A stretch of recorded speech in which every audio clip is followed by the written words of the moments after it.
fifth week of the USFL.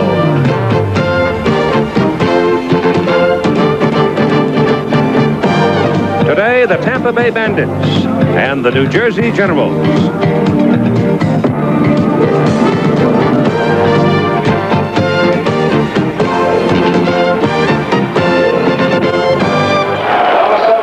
It is a cool day at the Meadowlands in New Jersey. There's some rain forecast for the afternoon, perhaps turning to snow as evening wears on.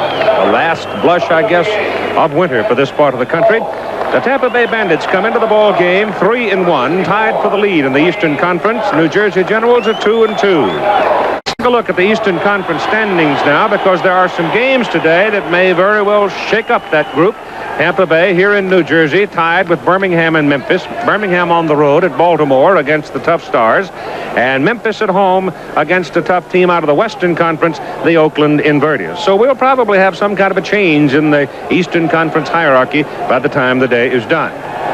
Hello again, everybody. I'm Keith Jackson, along with our analyst, Lynn Swan. And Swanee, John Reeves has always had a big game. Twice now, the Bandits have kicked the Generals sideways, primarily on John Reeves' passing. He runs about 64%. Well, that's because John Reeves and his style of football is perfect to attack the New Jersey Generals defense. Now, the defense of the New Jersey Generals never does anything spectacular, anything off the wall or crazy. They play simple, conservative defenses, and John doesn't like to go for the big plays. They hope a quarterback tries to throw the big bomb or come up with all the trick plays so they can take the ball away from him. John would love to dump it off to his running back, Gary Anderson, for a 5-yard pass, then let Gary Anderson do the rest.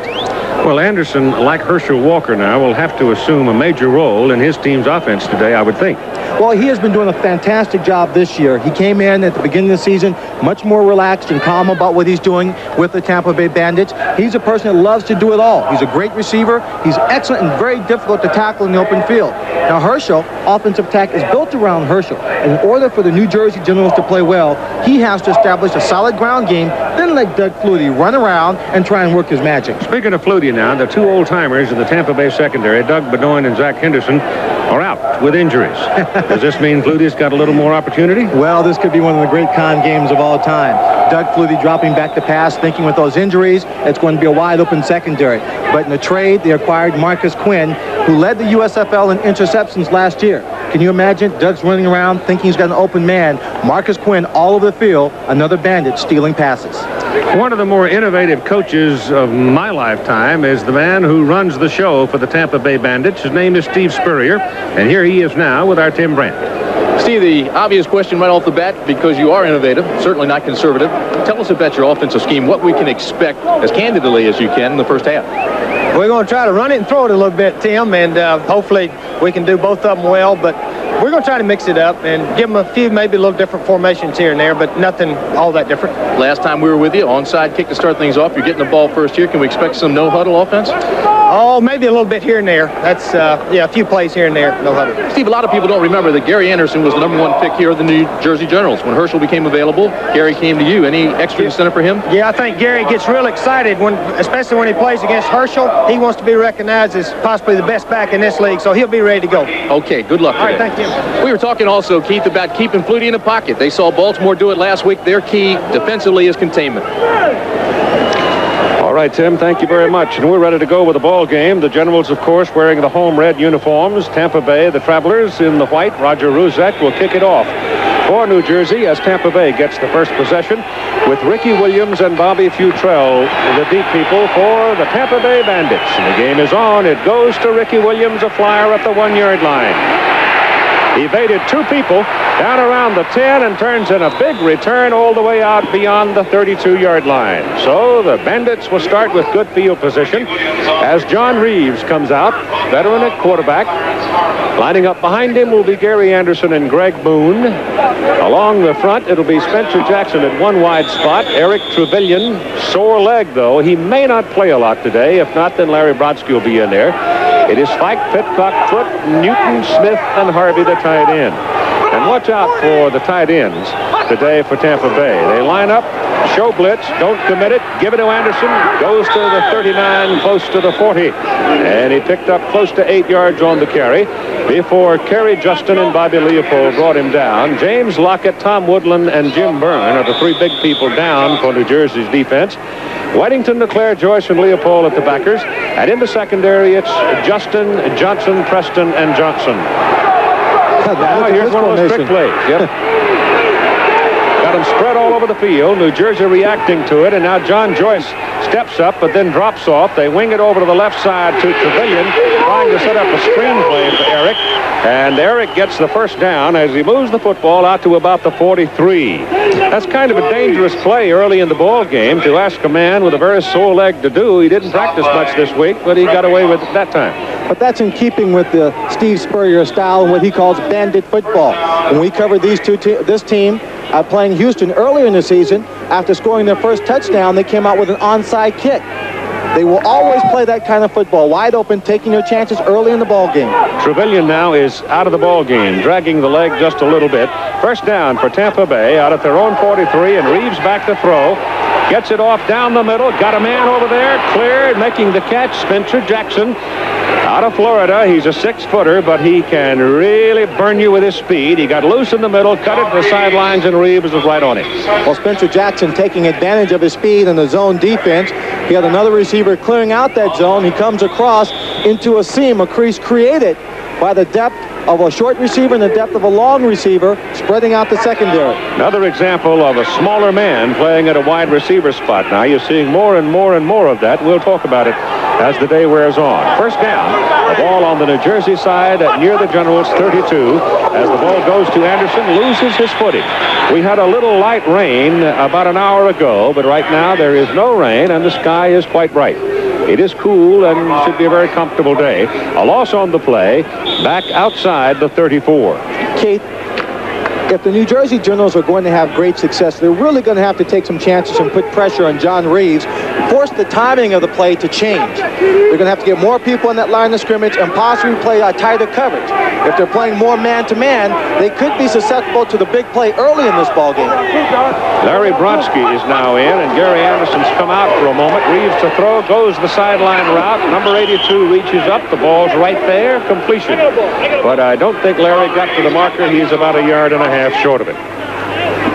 In 1983, the first year of the USFL, Larry Brodsky was a receiver with the Generals, and he has the excellent skill in this kind of weather, where the footing could be slippery. He is a possession receiver. He has good footwork, runs very disciplined routes, so he can become a key figure in this ballgame. Let's call it third down and about 2 now, as Anderson is back into the backfield, lined up behind Greg Boone. And Booney, in this particular instance, has been seen many times to carry the ball effectively. He's a hard hitter, and now you got a timeout call by Tampa Bay. So John Reeves, looking around, either didn't like the personnel he had in the game, or he wanted to check something with Steve Spurrier. Doug Flutie warming up on the sidelines, anticipating entry into the ball game in a few minutes. It's a cold enough day that you want to warm up before you come trotting out there. It is right now Tampa Bay's ball at the 24-yard line of New Jersey. Third down and about 2. Opening possession of the game.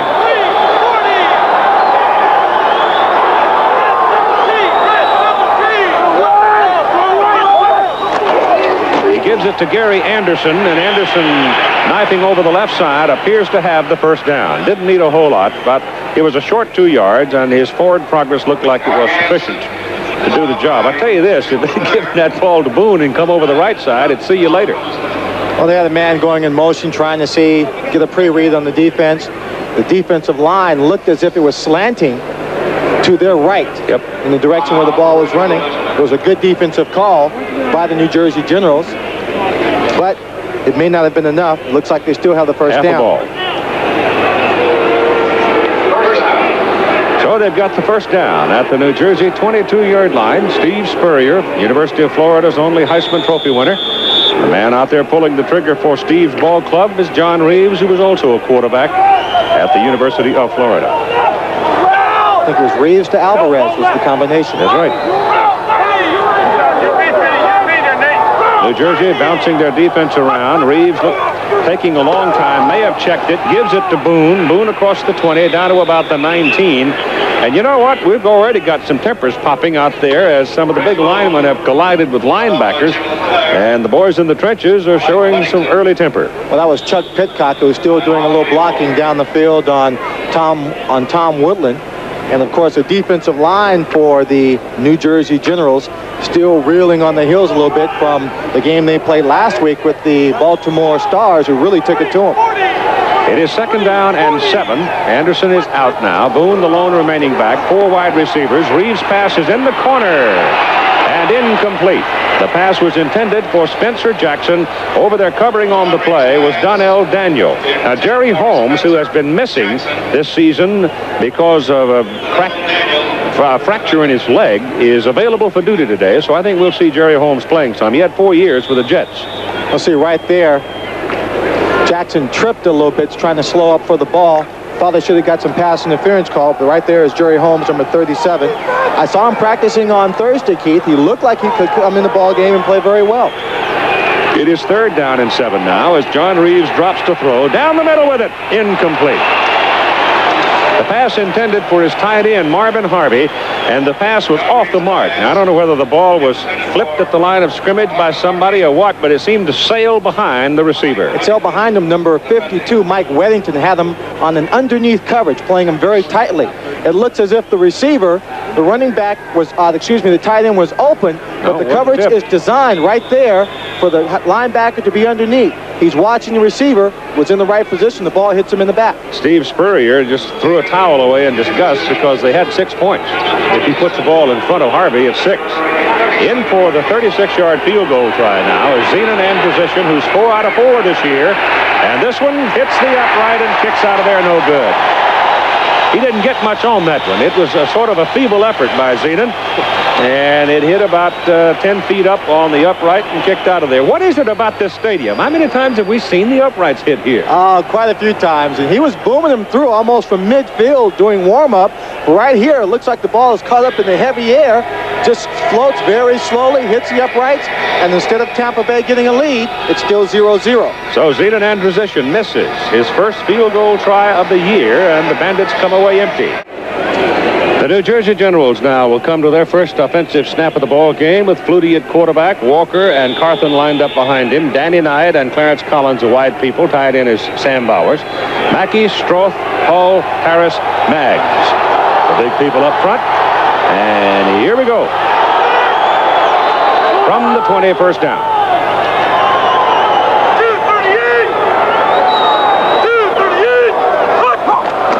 Fumble.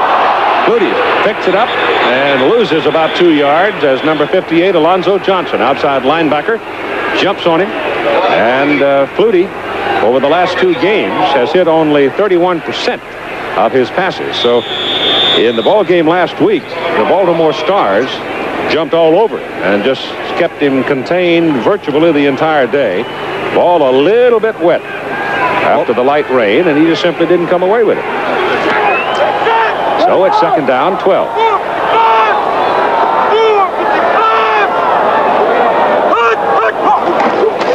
Walker.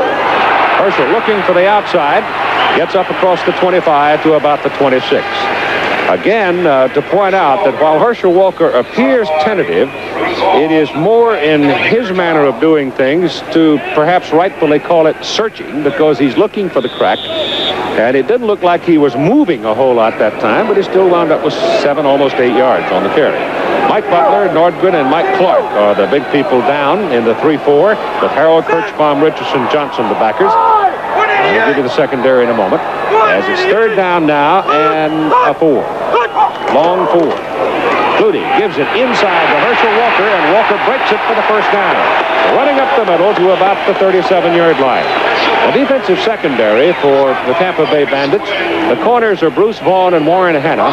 Wayne Henderson is the strong safety, and the free safety is Marcus Quinn. Now, the strong safety normally will match up against the tight end. The tight ends for the New Jersey Generals are big people.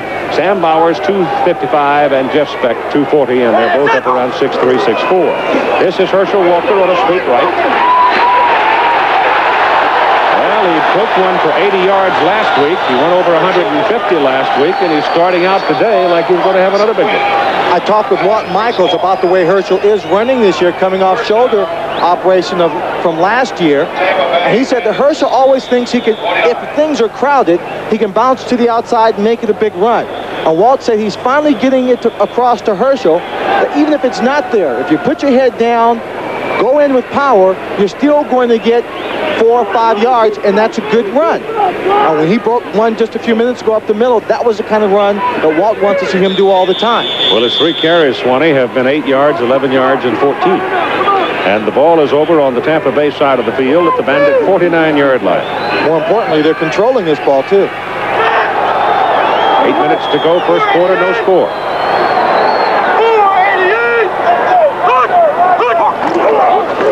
Walker again. And he gets 3 yards. Mike Butler, who came from the Green Bay Packers after 6 years with the Pack, the defensive left end brought him down. That's one of the things, one of the ingredients missing as much as anything, I think, in the birth of the new league was a pass rush. The pass rush, a dominant defensive player. A few players came in like Reggie White. Pete Kugler came in from the San Francisco 49ers to help some of the teams. Other teams are people who are just now developing and getting stronger as the season progresses. The Generals are double wide to the left now on 2nd down and 7. Well, they're working Herschel hard in the first quarter, and he's responding. This time he takes it over the right guard position, running hard in behind Harris and Maggs. Harrell and Nordgren bring him down, but it's another New Jersey first down, very close to it. Well, they're giving him the ball a lot, and earlier this week, Herschel expressed some concern about not having had the ball given to him in ball games previously. He feels like if he runs, gets more chances to run with the ball, he'll play a better football game, get more into the ball game. They're about a foot short of the first down. So on 3rd and short, it's Carthen. And Carthen is walloped right at the line of scrimmage, but then his leg drive carries him off the stack, and he picks up the first down. That's just pure power. And that's why they have him there. Last year, over 1,000 yards. This team is going to miss him greatly. You see there's nothing at all for him to run through, so he runs over people. And he picks up a first down at the Tampa Bay 38-yard line. New Jersey's run 7 plays, all of them on the ground so far. Flutie's going to throw on first down. Wings it out to Walker. Herschel's got a first down, and he is knocked out of bounds around the 26-yard line by Dwayne Anderson. You put Walker out into a one-on-one, 5 or 6 or 8 yards beyond the line of scrimmage, and your heart stops if you're the defensive people. Now, the most important thing, obviously, is to work this first drive down, get on the scoreboard first, something the New Jersey Generals have failed to do against the Tampa Bay Bandits. The last 2 regular season meetings have been beaten badly by the Bandits, always having to play catch-up football. From the 26 on the first down play, Carthen, and he's down at the 25. Give him a yard on the carry.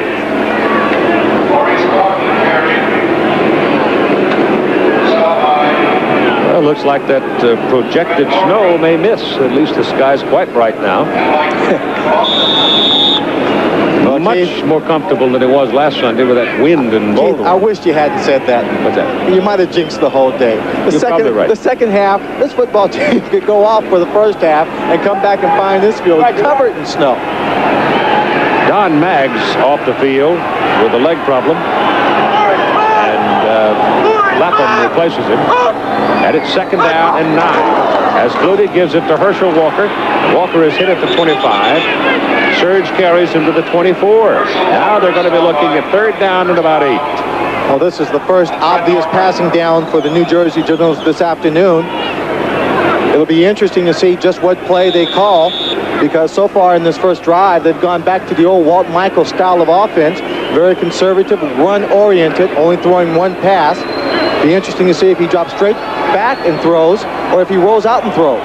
Well, Jeff Speck has come in replacing Sam Bowers and brought the play. They go double wide to the top of the picture with Knight and Collins, and Flutie rolls it that way. Gets it off, and good to Knight. Inside the 10. Thrown out of bounds down around the 7. It'll be first and goal as Danny Knight outran Bruce Vaughn on the sideline route. Doug Flutie, we said it earlier that in this year that he throws much better rolling out. He rolls out, and it's very unusual for him to throw to Danny Knight on the third down pass. His third down receivers tend to be Clarence Collins or his tight end Sam Bowers. Danny Knight, clearly the fastest receiver on this football team. The ball is just short of the 7. First and goal for the Generals.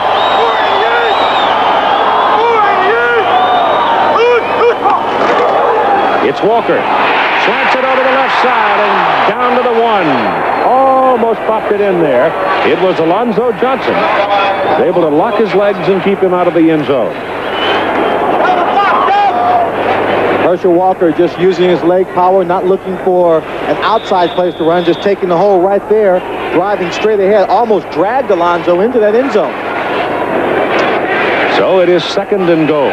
Steve Spurrier frustrated because he thought his team should have scored in their first possession. Now New Jersey trying to take it 80 yards, and they've done it as Carthon dives in.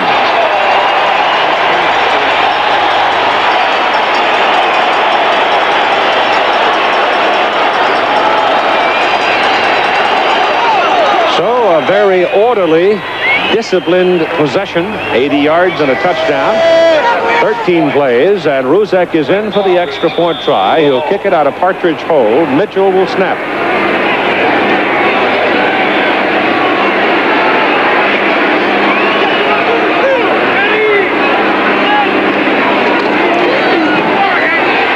Gets it up and gets it through. Tampa Bay ganging up and looping from the right side, trying to block it. Just missed it. Number 20, Warren Hanna's the man who gets close to it. Here's a look at the touchdown as Carthon slides off the stack and falls across the goal line. Keith, this is the kind of opening drive every coach loves because this drive was executed to perfection and stayed well within their game plan. They didn't have to deviate. They didn't have to do anything difficult. They get the first touchdown. They're going to go up top 7-0 in the first quarter. The New York area being one of the few areas in the country that seemingly televise all the local home games. Still a fair crowd on hand with the threatening weather today here at Giant Stadium at the Meadowlands in New Jersey. And the Generals out on top by a score of 7-0 with 3:16 to play in the first quarter, and Ruzek kicks off. This is Ricky Williams. Drops it at the 1. Now he's got a problem. Down around the 12. Donnell Daniel, the hot man, coming down the field to bring him down. So Tampa Bay will start in the hole. They've gone ahead of the Memphis Showboats 7-0. Bobby Hebert and company. And Tim Mazzetti has kicked the field goal to put Portland out early over Houston 3-0. John Reeves now comes up at quarterback. He's 3 out of 5. He hit his first 3 passes and then missed the last 2. And the last miss cost him a touchdown. From the 12. Handoff is to Greg Boone, and Booney's up to about the 14. Herschel Walker now with our Tim Brent. Herschel, you seemed to get a going last week in College Park. Was the game plan to go to you more early? Well, not really. I think our game plan really is to try to move the ball. We've been having a lot of trouble early in the season moving the ball, and I think that's something we're working on now is to come out and show people, try to earn their respect. I think a lot of defense haven't been respecting us like they should. All right. Thanks, Herschel. Herschel, I don't know what in the world you got to do to get respect. I think you scare people to death myself when he's got the ball.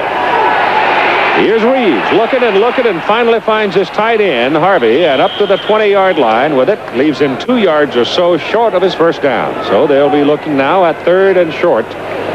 And he had all day. The quarterbacks have only been sacked this year, Tampa Bay's quarterbacks, 4 times. So the offensive line guys have been doing their job. Also, offensive line doing a good job, and also it's their philosophy of throwing the football, Keith. They'll throw the short pass very, very quickly and most of the time. Not looking, as I said earlier, for the big plays downfield. 3rd down, 2.5. He's checking off. Tight end move. But the tight end can move. The Tight end can move. The tight end is allowed to move. The tight end is allowed to move. There was no contact made. He can reset himself. Contact was without made penalty. by the defense, so it's going to cost New Jersey 5. Encroachment on the defense. They check it again. John Reeves is checking off, calling an audible at the line of scrimmage. His tight end, number 87, Marvin Harvey, moves, which he is allowed to do. You've seen him shift, move around in formation all the time. Then James Lockett, number 96, stood up, reached over and tapped him to try and call to force the play to be dead and get the penalty, but that was the mistake. So the first down goes out to the 25 after the penalty.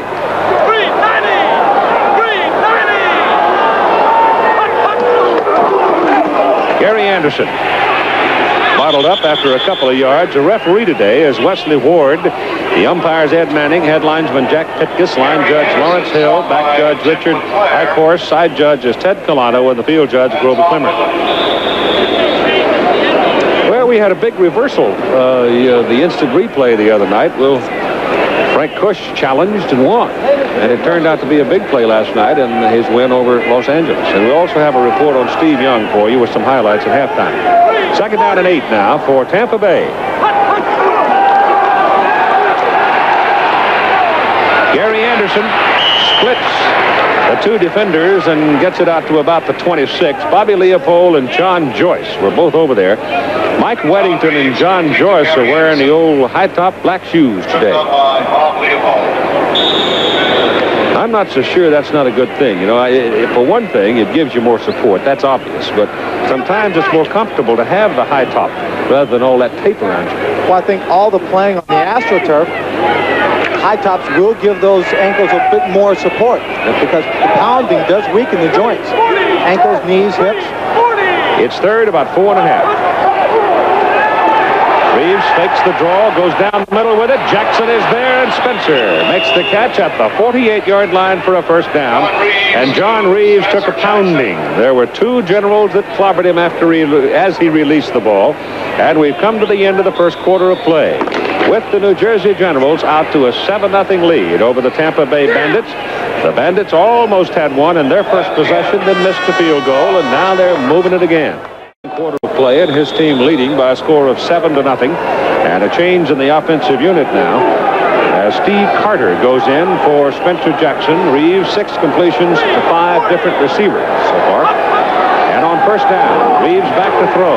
Again, very good protection, goes down the middle to Brodsky, and Brodsky is hit and knocked down at the 37-yard line of New Jersey. Another Tampa Bay first down. Number 27, Gregory Johnson, the man who brought him down. Larry Brodsky running a very good pattern across the middle against zone coverage. The linebackers were not dropping back as deep and as fast as they usually drop. He was able to get in between. John Reeves, reading the coverage, just found the open slot through a very easy pass into Brodsky.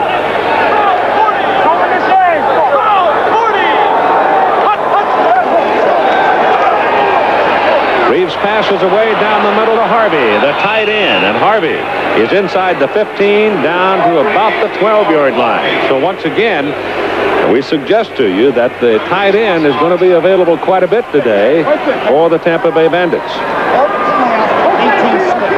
When you look at the first quarter, statistically both teams are even. The edge obviously going to New Jersey because they did score. They have the lead at 7-0. Both teams playing the kind of football offensively they want to play. The big question is, right now, which team is going to play the best defense so that their offense will have more opportunities to score. Anderson is back in now as they work out of the eye with Carter in motion, and Anderson has the ball. Gets a good block from Boone, turns the corner, goes to the 5 before Gregory Johnson takes him out of bounds. That's Jimmy Jordan standing there with a headset. A backup quarterback. Greatman at Florida State during his collegiate days. Watch the block by Boone here. Boone, number 21, the first man in the USFL to go over 100 yards in the inaugural season. But right here you get a glimpse of some of the leg power, upper body strength that Gary Anderson has as he takes on Johnson. Played in 4 consecutive bowl games with the Razorbacks of Arkansas. Larry Brodsky goes wide to the top of the picture. Carter comes to the left. They stay in the eye.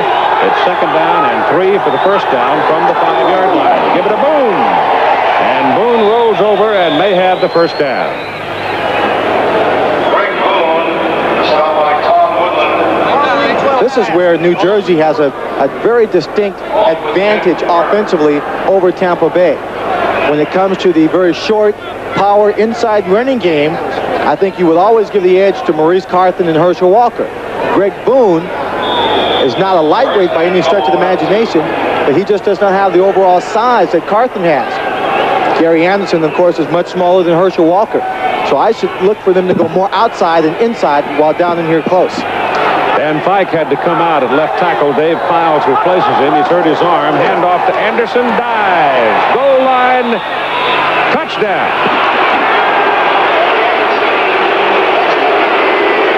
They waited a while before they gave him the call, though it seemed rather clear to me he had crossed the plane. And now well, they're going to send out the kicking team. I thought for a moment, the way Reeves had come over, that he might go back and they might go for two. Here's the lunge by Anderson, and he's across. They go over the right side with the right guard and right tackle Smith and Morton. They did a very good job of sustaining their blocks. They didn't necessarily get the real strong line charge to drive the defensive line of New Jersey off the ball, but they held them long enough for Gary Anderson to get some speed and dive over the top. Zayden Androsian, who has missed a field goal try today, his first of the year. He's now 16 out of 16 in his extra points. Well, Keith, offenses are playing to a tie here. Both teams being able to put together good sustained drives. More importantly, getting the touchdowns and on the scoreboard. Tampa Bay goes 88 yards in 10 plays. Update on the Oakland-Memphis score. It's now 7-7 as Memphis has just gone 99 yards. Kept a 24-yard pass to Walter Lewis to Greg Moser. Moser came over from the Houston Gamblers, and he is having a terrific year with the Memphis Showboats. Here's the kickoff now by Androsian, taken at the 6-yard line by Rod Pegues. And Pegues, who is all motion when he comes back upfield with that football, gets out close to the 30. So the Generals will have good field position. In their previous offensive possession, they took it 80 yards for the touchdown, and Herschel Walker had 51 yards on the ground and caught 2 passes for 12 in that possession. So it's first down from the 30 now. And Walker's got it again. And he's got another big gain as he pounds in there for 7, close to 8 yards. Kelly Kirchbaum finally brought him down, a 5-year man out of Kentucky. And Kelly Kirchbaum. 8 minutes remaining in the NCAA. 6'2", 240. All right, he's playing up. Tight Eagles, 0-4 stay. Ready? And he's got that little microphone in his helmet again today. Second down, call it 2. This is Carthen, shakes one off and goes ahead and picks up the first down. Boy, he's tough. James Harrell had him the helmet on the numbers and he just shook him off. Have to wrap a couple of ropes around Maurice Carthen. Well, James cinch him tight. James is another one of those linebackers, though, that you were talking about yesterday, Swanee. Not all that big, but they sacrifice size for quickness. Well, they're sacrificing size for quickness on the outside, especially on the outside people, to be able to cover people better. This time, Carthen is gang tackled, the 220-pounder from Arkansas State. Mike Butler was the principal man, and that's a little more of an advantage for the defensive group there because Mike is 6'4", 265. He can handle that 220-pounder. Yes, he can. The ball is out at the 43, where it is second down and 9. We got her.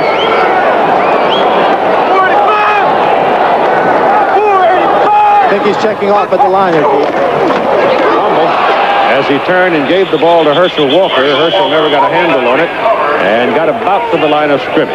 Do you think that the Tampa Bay defense, the way they were lined up there, were really anticipating a run? They had about 8 people up around the front. But what happens there, Keith, is Doug Flutie comes out there, he looks at the defense, and he has a certain number of audibles he can go to against each defense. I think he was reading it, trying to decide whether that play was good against that defense, changed his mind, and called one that didn't work quite so well. Goes to the shotgun on 3rd and 8 now with Clarence Harmon in for blocking. And Harmon also a pretty good pass receiver for the short stuff. This into the short area, and Flutie goes the sidelines to Collins, and he drops the ball. Marcus Quinn was back defending, but Collins clearly had whipped him. Collins had actually beaten the corner on the play, Keith. The zone coverage, he goes by the corner. Number 40, Quinn, will come over the top, but he'll come over late. The pass was just dropped by Clarence Collins. It was low, but still one that he should have caught. So that gets Walter shaking his head and brings in the punter, Rick Partridge, averaging just over 41 yards per punt. Deep man is Bruce Vaughn for Tampa Bay. High twisting punt that is relatively short, takes a Tampa Bay bounce and goes out of bounds at the 26. So Partridge gets only 30 yards out of the punt. The big guys in the offensive side for New Jersey with a coach there. First time they had it, they were able to open enough doors for Herschel Walker to lead the charge, and Carthen capped it with a touchdown. This time, they were forced to punt. Now Tampa Bay comes to the attack. First down for the Bandits from their own 26. Reeves fakes the reverse to Jackson, gets some pressure, and down he goes. It is Jim Byrne, number 74, the big guy from Wisconsin La Crosse, who just kept on pounding, and as Reeves stepped up, he stepped right into his arm. He drove the offensive left tackle, Dan Fike, straight back into John Reeves. You see him right there at the in the middle of the picture. 74 is Jim Byrne. He's not going around him. He's just powering him all the way back till he backs into John. Then he just jumps on top of him. That's just pure strength. It's the 5th sack only of Tampa Bay quarterbacks this season. And the loss is back inside the 20 to the 19. Loss of 7 yards. Reeves throws, and the pass is complete up to the 28-yard line. Making the grab is Harvey, the tight end. And he made the catch under fairly decent coverage by Mike Weddington. Mike was right there, but Reeves just drilled it into the big end. That's an example of what I was talking about, Keith. The New Jersey Generals were the man-to-man coverage, trying to stay with the real tight coverage and get pressure on John Reeves. You don't see him right here with number 25, John Preston, a strong safety, was blitzing on that play. It is 3rd and 8 now. Reeves has hit 6 straight. This one gets away from Spencer Jackson. He was sliding across in front of Kerry Justin, and I believe Kerry got just enough of it to deflect it away from him. Well, he really, I don't think he tipped it, Keith, but he was in a position where he just changed the angle of the throw just enough where it was not reachable for the receiver. Now Andrusician needs a big one. The top-ranked punter right now coming into this week's games at 44-yard average.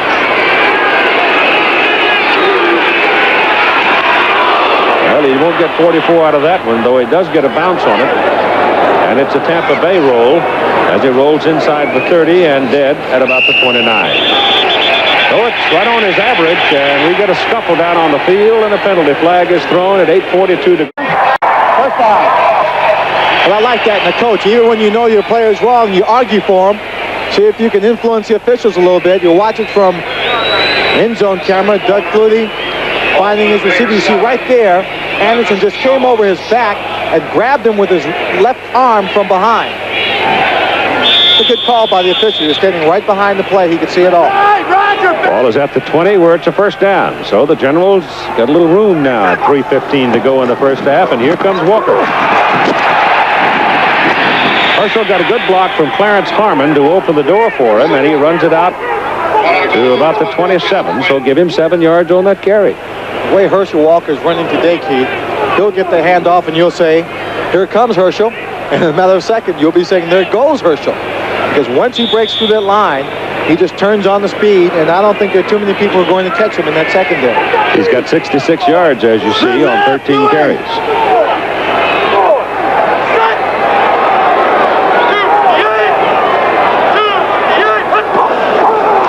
Walker again.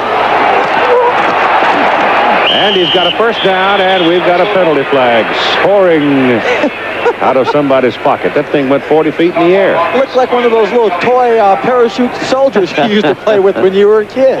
He just threw it way up. What do you mean when I was a kid? I still play with it. Do you?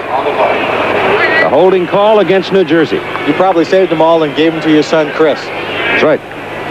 Because Chris is getting a little old to be playing with those parachutes, too. All depends.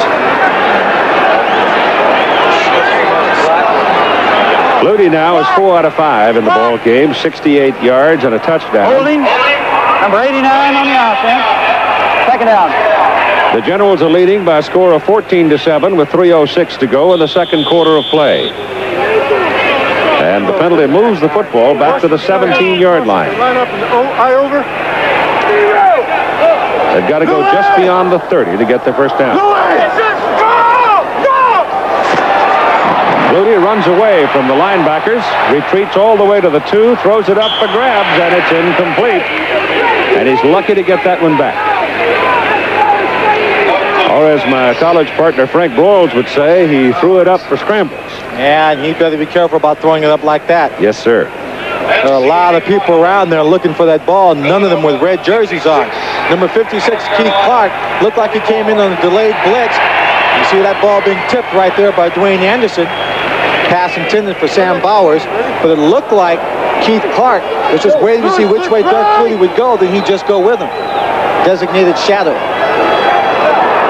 So it's 3rd down and 14.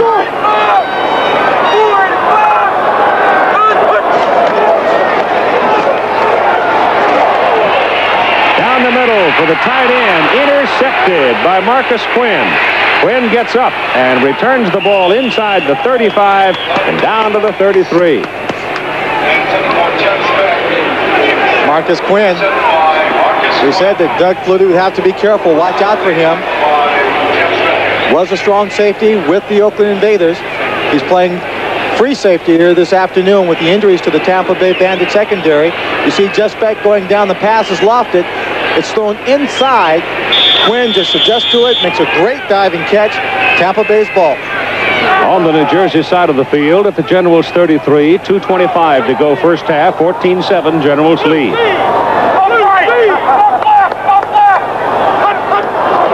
Reeves back on first down. Passes away and incomplete.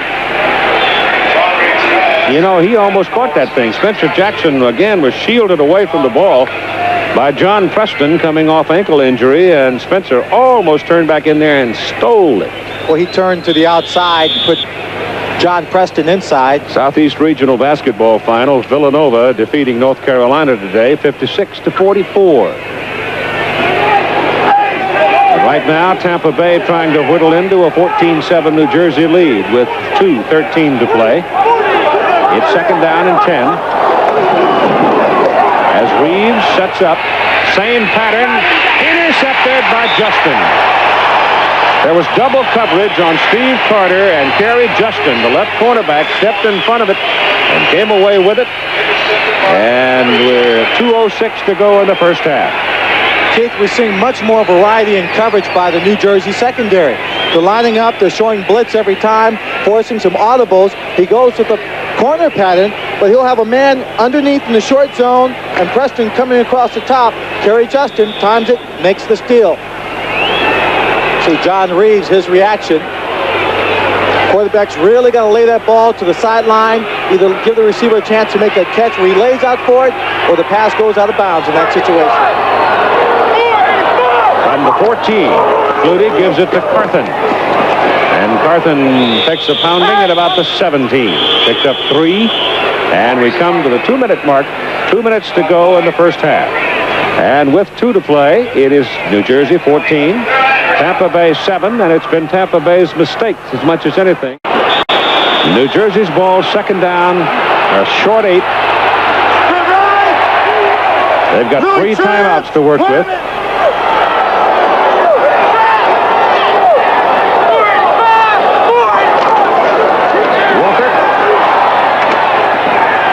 And they hem him in at about the 22.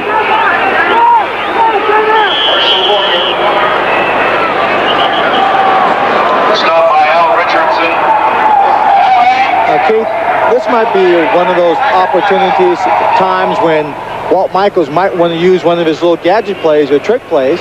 He's really got nothing to lose. 1 minute and 49 seconds left to play in the first half. This team backed up deep in their own territory. Well, they've called time to talk about it as Flutie goes to the sidelines. They're playing in the rain at Baltimore, and it's 0-0 Birmingham and Baltimore late in the second quarter of play. And that field we saw last week, if it rains very much, they'll be playing in the mud very quickly. If not already.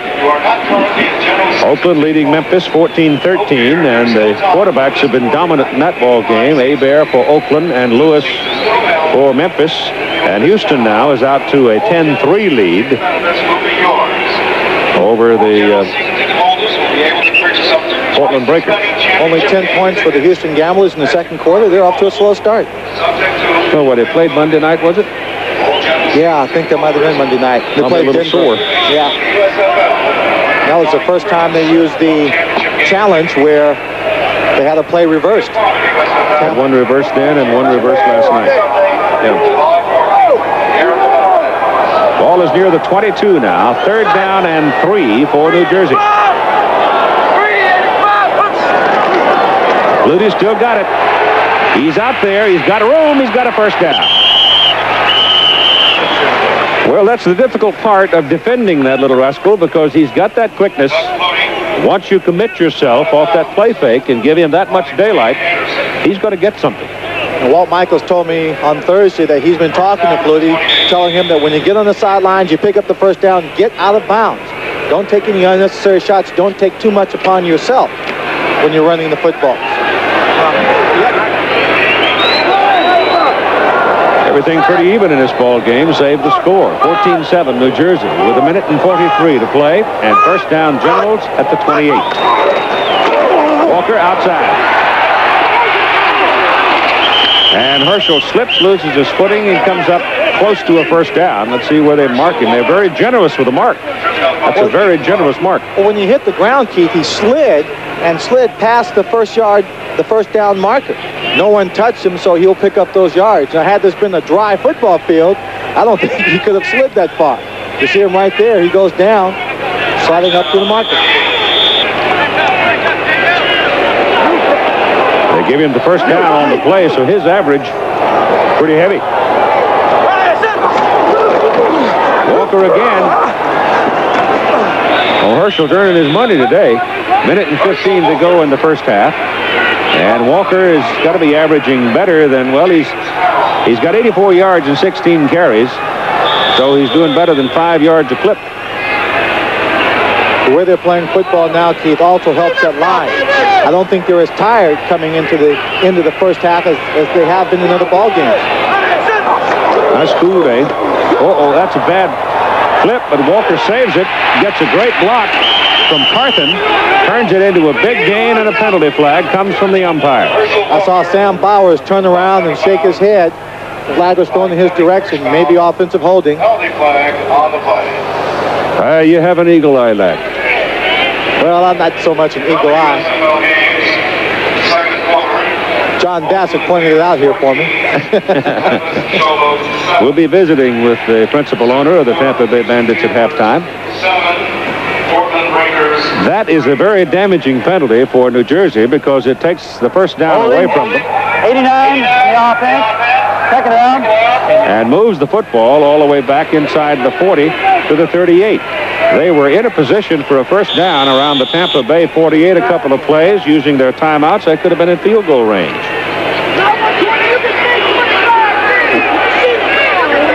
Instead, it's second and a little more than 10.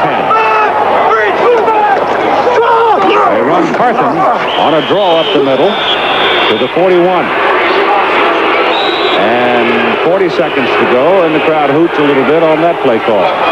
Tampa Bay quickly called a timeout, trying to conserve the clock.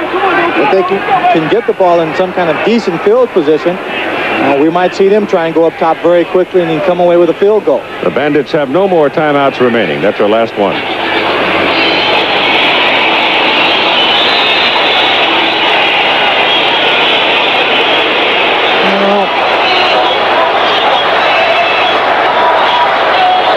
Well, again, it's a good time for your, quote, gadget play on 3rd down and 7. With very little time remaining in the first half. Chris Palmer there with Doug Flutie. Actually, Keith, if it's one of those passing gadget plays, it might be a bad time because the defensive secondary for Tampa Bay will get back deep, not wanting to give up the cheap touchdown. So you have number 40, Marcus Quinn, playing center field. He'll line up probably 15 to 20 yards from the line of scrimmage. So if there's a receiver on the reverse or some kind of play like that, who you would think would be alone running down the field, Marcus Quinn might be there to pick it off. A moment with Tim Brandt. Keith, I was just talking to Steve Spurrier. He is very, very frustrated, as you might imagine. But he says you work on containment all week, and you can't even tell when Flutie has the ball because of his size. So there's been so much talked about and so much written about how small Doug Flutie is. Right now, it's working to his advantage because they really cannot see him and tell when he has the ball on that bootleg. Hides behind those big linemen. Easy to do when you're 5'9". Third and a long 7. They go deep with it. Broughton is over there and turned around, and the pass is incomplete. So running right with him was Alvin Bailey. And Alvin Bailey playing cornerback this year instead of returning punts. And I'm kind of sorry about that because Alvin went, I think it was 90 straight times he disdained the fair catch, risking his body, and he was exciting. He is very exciting. You see a glimpse of the speed he had on punt returns, using it to cover Broughton there on that pattern. Bruce Vaughn is the deep man as Rick Partridge comes in to punt. Partridge, first kick today, a 30-yarder. There's a little breeze that's swirling around inside. There's Salter.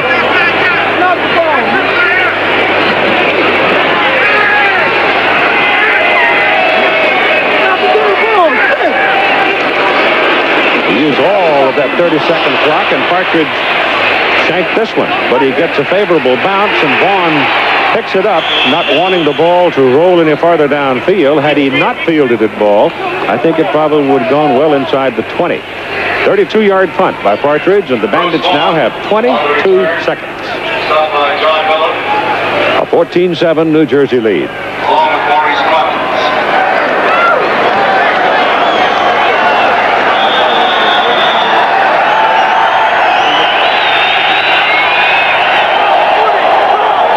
Brodsky and Jackson wide. Reeves is back. His pass to the sidelines, and Brodsky making his cut in front of Bobby Leopold, a dropping linebacker, lost his footing and fell down. Even if he had maintained his footing, Keith, I don't know if he could have gotten back in time to make that catch, because just as he made his break, the ball was bouncing behind him.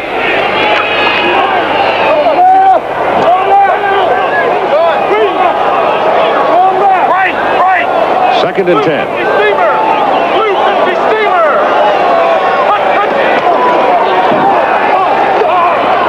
Harvey, the tight end, and he's got a first down at the New Jersey 46-yard line and 13 seconds to go. The Bandits hustle up because the clock is stopped until the chains are put in place in the final 2 minutes of each half. Harvey now with 5 catches and 87 yards in the ball game.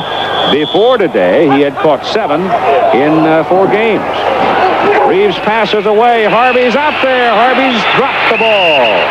He was pinched between Kerry Justin and Gregory Johnson, and he couldn't hang on. Well, they got one more snap. It's a real tough call to win the same play 2 times in a row. Marvin beats him the first time around. He has a chance to make this catch. Obviously, the officials said he didn't hang on to the ball, maybe didn't have control. For a moment there, he looked like he did have possession of it, Keith. They might have called it a complete pass. If I was Steve Spurrier, I'd just, for the heck of it, issue a challenge. He won't win it. Well, might as well take a shot. You never know. There's the red flag. Frank Cush challenged last night and won a key play in that ball game. It was very interesting, the challenge in the Houston-Denver game. We'll take another look at it here. See, he makes a catch. I think, I can't see the ball inside. It's loose now, though. It's loose now. It looks like he has possession from the backside. Won't win it. Well, in the Houston-Denver game, Miles Davis made the challenge after seeing the replay on the Astrodome replay board. And that time it was a home stadium that allowed the challenge to be issued by showing it. Wesley Ward, the referee, is now talking to the review official. I think he has possession just based on that, Keith. He had the ball in his hand. He had both feet on the ground.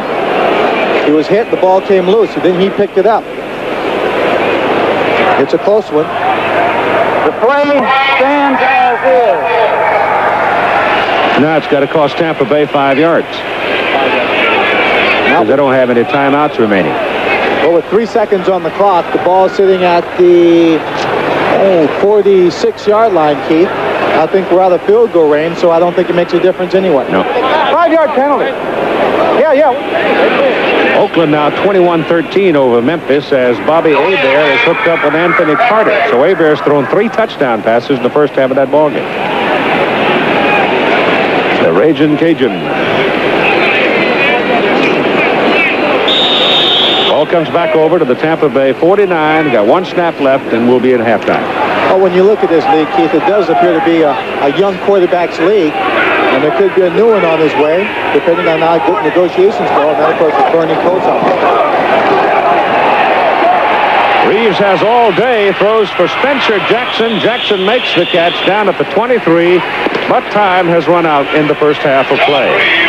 And at halftime, the New Jersey Generals lead the Tampa Bay Bandits by a score of 14-7. On the other side, John Reeves has had pressure because of great defensive play by the New Jersey Generals. John having put it up 23 times in the first half of play. A ball game that has had good pace in it. And Tampa Bay will be kicking off to the New Jersey Generals. And position will hit it toward Donnell Daniel and Rod Pagee. And it's Daniel. At the 3, the second half is on. 14-7 New Jersey. And Daniel wiggles out of there and gets an extra 3 yards on his second effort out to about the 23-yard line. And New Jersey's offensive alignment will start out as we saw it in the early going, and we see the halftime stats. When you look at these stats, things are relatively close. You see that, of course, New Jersey has been controlling the game on its rushing. Tampa Bay playing mostly from behind, well, always from behind in this ball game, having to put the ball in the air quite a bit. Each team with 1 turnover. From the 23, first down. Herschel Walker, big first half, and they start the second half with him. But he'll get it the most a yard on that carry. Mike Butler is there to greet him, the big guy out of Kansas.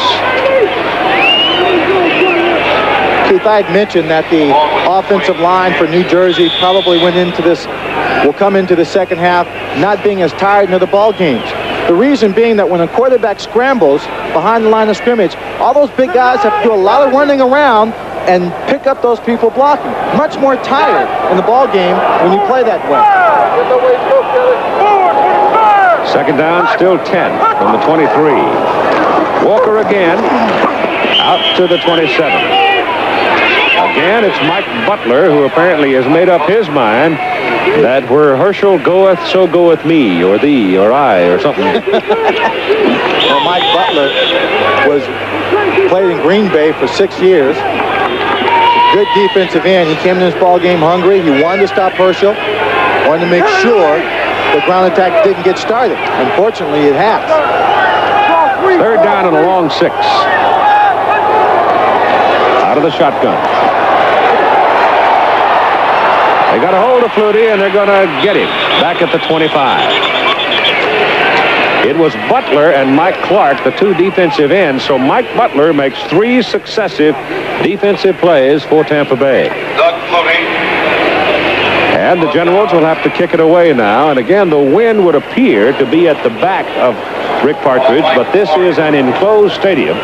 And when the wind is blowing straight in like that over the top, it tends to swirl around. So sometimes the punter is the victim of that swirling wind. His first 2 kicks today were 30 and 32 yards. Bruce Vaughn is the deep man for Tampa Bay. First thing you'll have to do, Keith, is get it up there high enough for it to be effective. Right. His other punts have been rather low, not very good. There are 10 Bandits up on the front. This snap is good, and he gets it out, and this time he hits it well. It's his best kick of the game, and a fair catch is called back at the 35-yard line by Vaughn. 40-yard punt. And they give him a mark out just beyond the 36. So it's Tampa Bay's first offensive possession of the third quarter. Buford Jordan has not played for Portland, and Baltimore's gone ahead of Birmingham 3-0 in the mud and rain in Baltimore. This is Gary Anderson carrying over the left side, and he picks up about 3.5 yards. Marcus Quinn, one of the new Bandits right now with Tim Brandt. That also is one of the best defensive series the Bandits have had. What adjustments did you make? I'm going to tell you right off the bat that Walter Broughton said you guys were playing soft on the corners in the first half. Yes, but no, not necessarily. We wasn't really playing soft. The adjustment we did make was our Okie defense. We put sort of two strong safeties in on the field, and we covered the outside through the boot and then up the middle. Okay, thank you. And Gary Anderson now, on a second successive carry, gets it across the 40 to the 42. So John Reeves and company will be looking at 3rd down and 4. John Preston on that last tackle. Anderson pretty quiet so far. Gary Anderson is a key weapon in this offensive attack for the Bandits, and we have not heard a lot from him in the first half. But coming out in the first possession of the second half, he has carried both times. It's about 4.5 yards on 3rd down.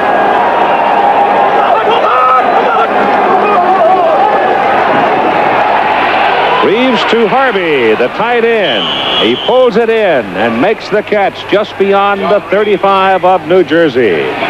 So he is having a big day. Well, that time, Keith, he makes a catch over John Preston, number 25. John Preston playing underneath as he has been all day, but this time there was no one over the top.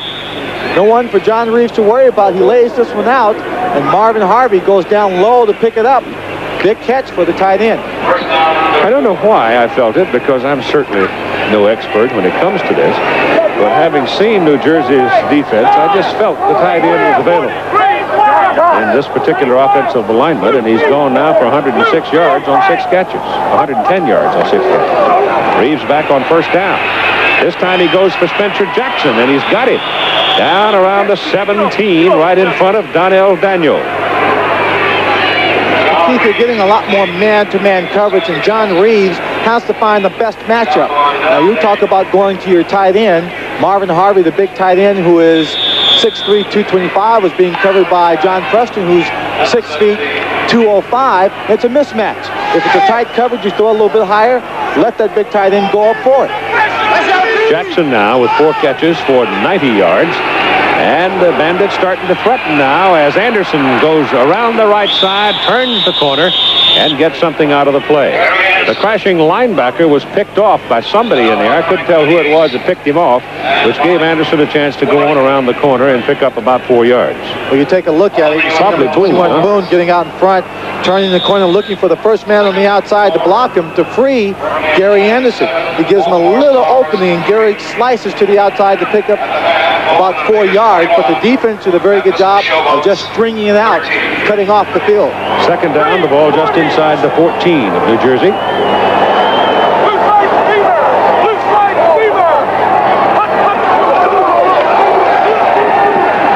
Reeves to the end zone, intended for Harvey, and it's incomplete. John Preston was covering, fell down. The pass was simply too high. That was a free one if Reeves hadn't thrown the ball too high. And if he got a little bit lower, his tight end was in position to make the catch. Even with Preston staying on his feet, ball going over Preston's head, Preston would not have had a chance to make a play on the ball, would have had to try and strip the tight end. In case you're wondering about Eric Truvillion, he's played a few plays, but he has a very sore knee. They don't want him to play any more than they have to play. It's 3rd down and 6.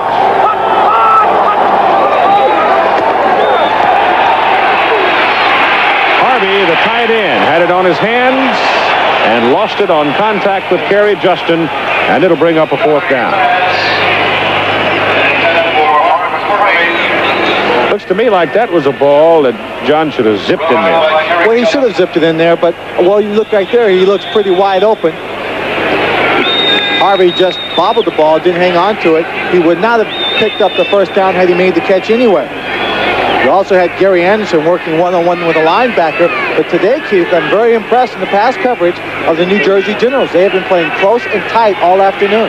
31-yard field goal try now by Zenon Androsian. He tried one in the 1st quarter on the 1st possession from 36 and hit the left upright. This one is no good from 31 yards. So Andrew Zischen, who was 4 for 4 in field goals coming into this ball game, has now missed 2 in a row. The Trencherman for Tampa Bay's offense resting on the bench now.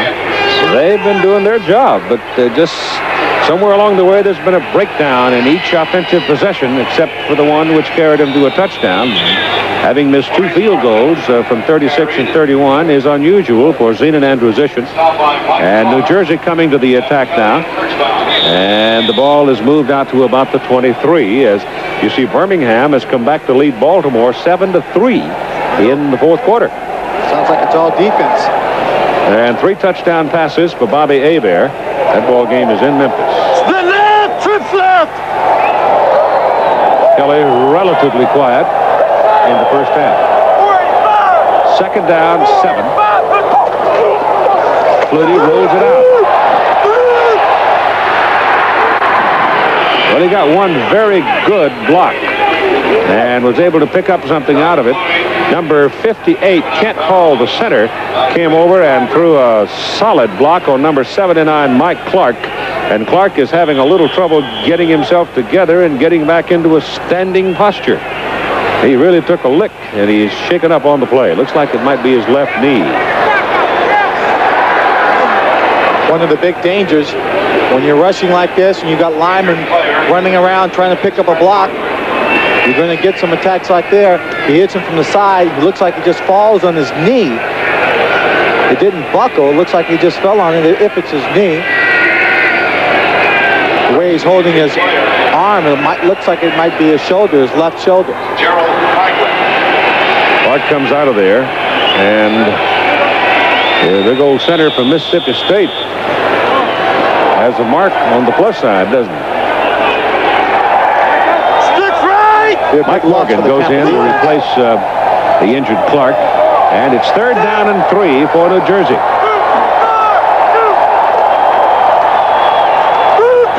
Flutie slips, loses some momentum, now wiggles around and dives, and he is short of the first down.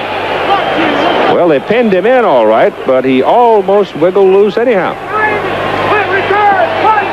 Looked like one of the players, number 68, Fred Nordgren, when Flutie was running by, just reached up and grabbed him by the shoelaces, slowed him up, and eventually pulled him down. Partridge into punt. Vaughn deep for Tampa Bay. Bruce standing back near the 35.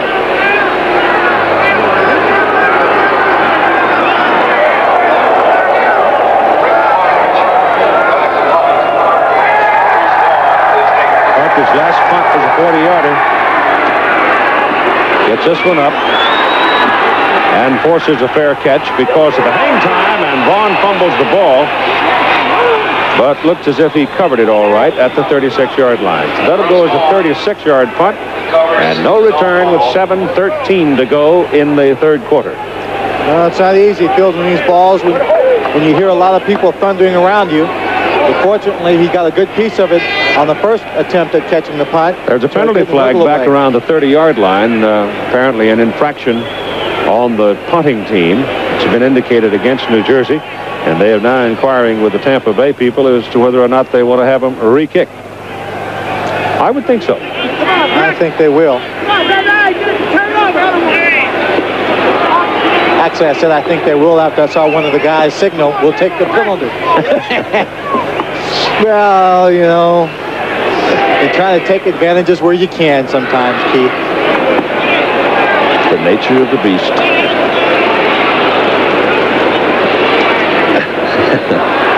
Ineligible downfield on the kicking team. Ball comes back inside the 24, and Partridge now will stand at the 10, 3 steps, and hit it around the 14.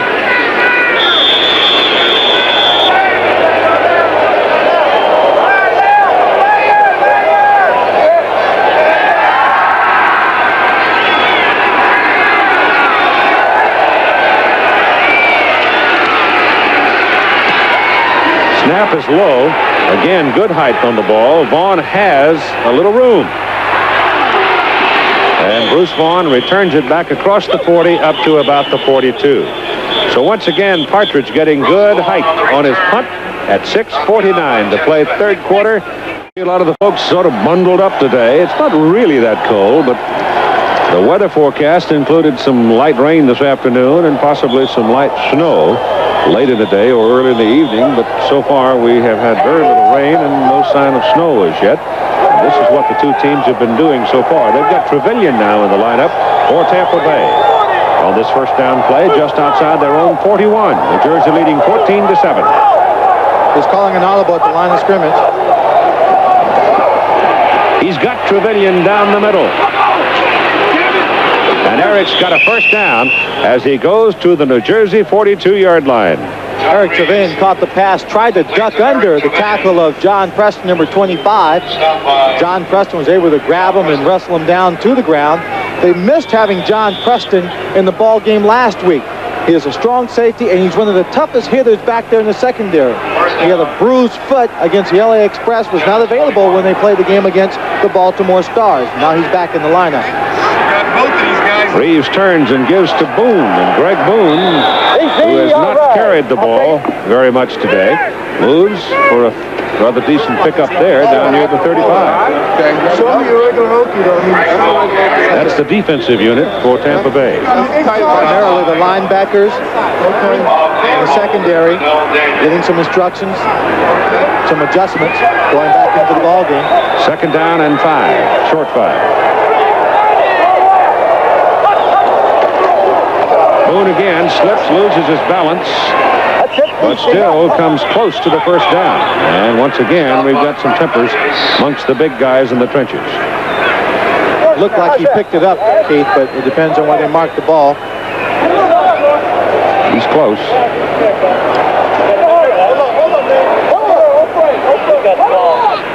They'll have to measure it. It'll either be third and very short, or be for first and 10. Keith, I had mentioned the fact that this league seems like a young quarterback league with all the talent that's here. Doug Flutie, Jim Kelly, Steve Young. Bernie Kosar, who is the quarterback for the University of Miami, has made himself available for the draft this year, foregoing 2 years of eligibility at that school. And this week, his agent, Dr. Joe Galetka, met with Harry Usher and has also met this week with the general manager for the Orlando Renegades, who have his rights. And I'm sure he will probably wait until the NFL draft before he makes his decision. But that'll be a story we'll follow as this USFL season continues. He wants to go to Cleveland, but Houston has the ticket right now. Jim Kelly said he wouldn't play the USFL earlier, and he's playing for Houston Gamblers right now. It's third and inches. Reeves is going to throw it, going big with it for Trevelyan. And they shut him out of there, and E.T. puts up a squawk, but no call as Gregory Johnson was the principal defender, and it'll bring up fourth down in inches, and obviously they had planned from the outset to go for it. That's excellent coverage on a team level by the secondary of the Generals. You've got the corner, number 27, Gregory Johnson at free safety, and Jerry Holmes, the cornerback. He just squeezed Trevelyan on the inside. Holmes would have picked him up if he had come more to the outside. Johnson did a great job not allowing him just to drift inside to make a catch. It's fourth and inches.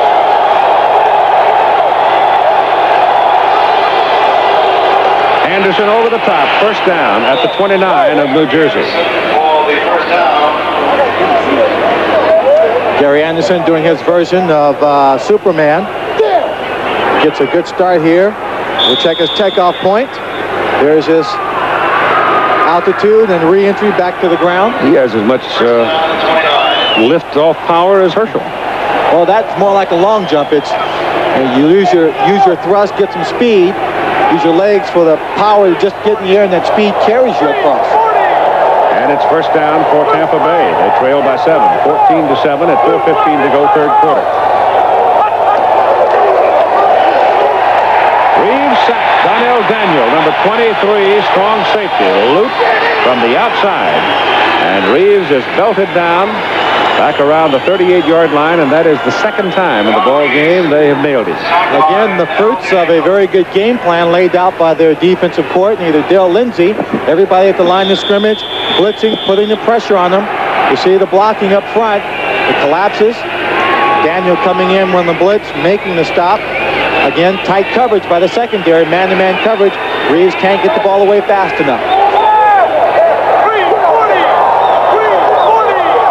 Second down at about 18. And he goes again. He wanted to swing the ball out to the safety valve, Gary Anderson, when he looked downfield and saw everybody covered. But when he looked out to Anderson, there was a red shirt between them. And by the time he got back to looking downfield again, Frank Mattias had him.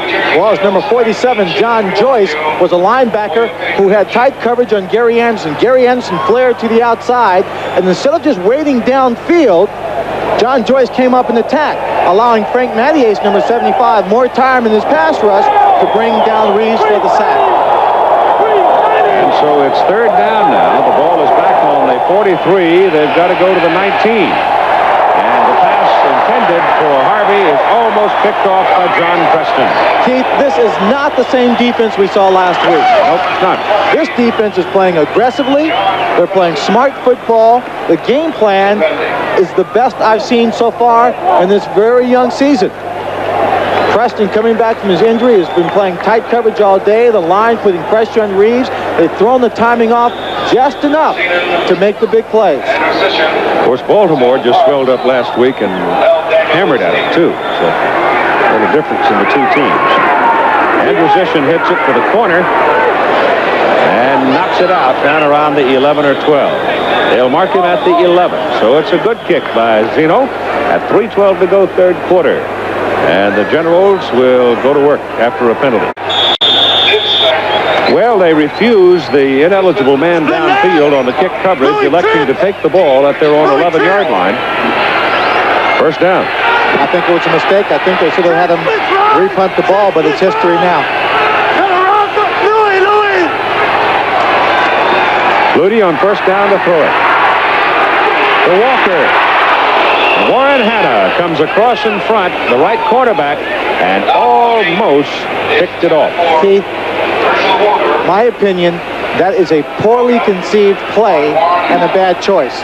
Because Herschel Walker could be down there someday picking up his teeth and his brains, because look at the cornerback here driving on Herschel Walker. If he decides not to go for the ball, he takes Herschel's head off right there. Crowd of 41,079 who went on over it. That's a pretty good crowd on a kind of day with all the other attractions at hand. In fact, it's a very good crowd. On second and 10, Carthen is slowed up and then tackled by Harrell. But James Harrell needs a little help from Mike Morgan to put him down. Reese Carthen carried. The stop was by James Harrell. I tell you, these old bones on a cold morning remembers all that whacking and cracking and grunting going down in the trenches, huh? Speaking of guys that are whacking and cracking, how about John Joyce with Tim Brent? Oh, Keith, he is playing a heck of a game. It looks like they're trying to take advantage of the feet that aren't so quick anymore of Reeves. Yeah, John Reeves isn't a real mobile guy. He doesn't move around real well, so we're trying to blitz him, get some pressure on him, and they're having trouble with their protection picking us up, so we're getting after him pretty good so far. Looks like more man, too, John. A lot of man coverage with the blitzes. A lot. All right, Keith. Thank you. Spread them out now on third down and 9. Flutie. Ball is loose. Tampa Bay has it. Bruce Vaughn. Touchdown. Bruce Vaughn got it. Oh, Keith, my heart. Please be still. Fred Nordgren, number 68, came in and just had the most open shot I have ever seen on Doug Flutie. Number 77, Mike Butler, is back in the ball game, but bruised his shoulder just a little bit, had gone upfield and was engaged in the block. You see Fred Nordgren right there coming free, and he just makes a shot. Doug Flutie doesn't even see him coming. Causes the fumble. Tampa Bay touchdown. Well, the offense is having its trouble, so the defensive guys went out and scored 6 themselves. Watch this thing squirting around now. It looked like New Jersey might get it back, but now Vaughn comes into the picture and tumbles into the end zone, and Andrusician for the kick. I so sorry for screaming on the play, but the hit just shocked me so much, Keith, I couldn't help it. He really popped him. Oh. Kick is good. And at 2:13 to go in the third quarter, we're all even at 14. I'll tell you one thing, Keith. If Doug Flutie were an 11 or 12-year veteran of this league or professional football, this might be a retirement shot. It was a whack. Oh. He apparently is all right, though. He got up and ran out off the field. Well, that's what people have been talking about since Doug came into the league. He took the punishment, trotted off the field, and immediately went into conference with his coaches. I can tell you right now, he's tough. I saw West Virginia beat on him last year. And he hung right in there and made a game, 21-20 ball game out of it. This is Donnell Daniel returning for the Generals, and it's a big one, all the way out to the 35-yard line. Steve Carter was just standing there waiting, engaged in a block, and Donnell just kind of drifted into his territory so he could make the tackle. He had some real good blocking up in front. Fourth quarter, it is still Birmingham 7, Baltimore 3. Joe Cribb scored from 10 yards out. They've got 14,529 setting in the rain at College Park. Oh, just over the 35. Walker. Easy. He did not get back to the line of scrimmage. James Harrell, number 50, fire it in to get him. The defensive unit of the Tampa Bay Bandits made their adjustments at halftime, continue to make their adjustments in the ball game, getting more people at the point of attack. 1:20 to go third quarter, 14-14 tie.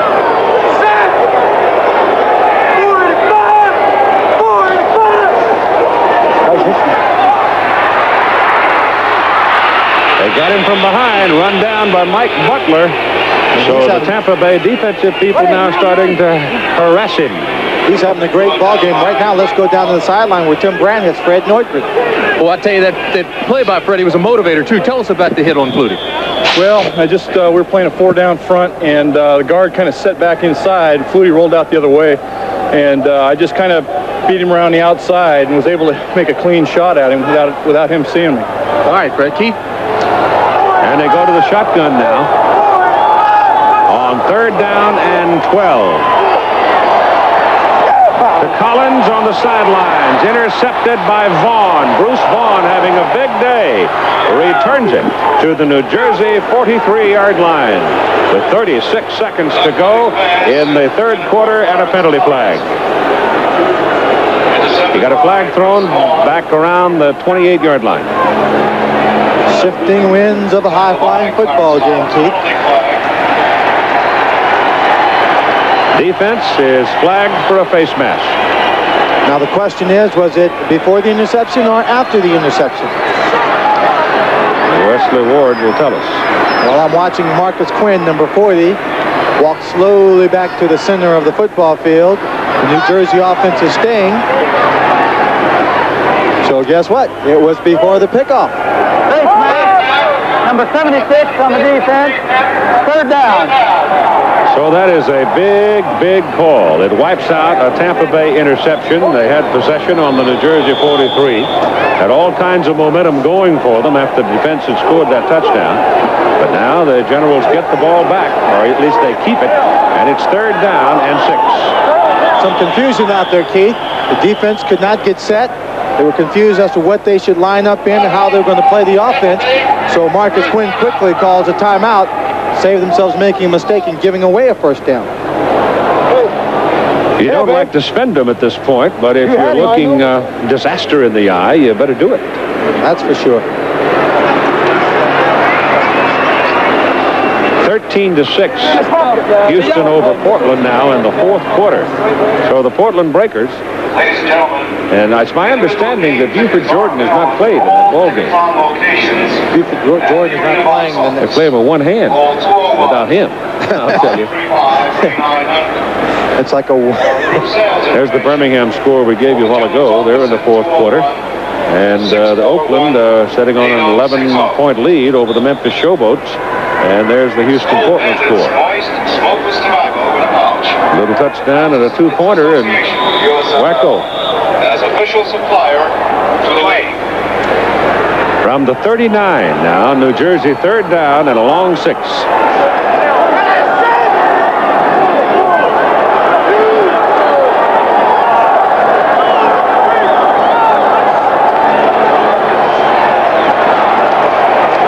Flutie's pass is slapped down at the line of scrimmage. He was trying to get the ball over the line of scrimmage to Herschel Walker coming underneath. And he didn't do it high enough. Steve Spurrier told me that their defensive line is not the tallest in the world, and that if any of his players batted down a Doug Flutie pass, he might stop the ball game and have a ball ceremony, giving that player the game ball. I'm not sure that didn't hit one of the New Jersey guys. It might have.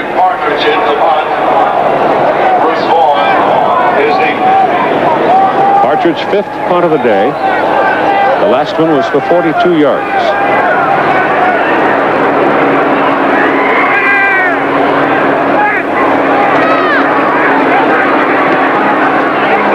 Not particularly good. It's so short that Vaughn couldn't get to it, and it takes a Tampa Bay bounce going straight sideways out of bounds, and the Bandits will have the ball first down at their own 34.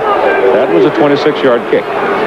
Well, now we get a chance to see if the offensive team of Tampa Bay has picked up any at all. They have not been able to move the ball in the second half. It was their defense that came up with a big play scoring the touchdown. Keep in mind that New Jersey has never beaten Tampa Bay. They played 3 times. Once in an exhibition game and twice in the regular season. Probably the last play of the 3rd quarter.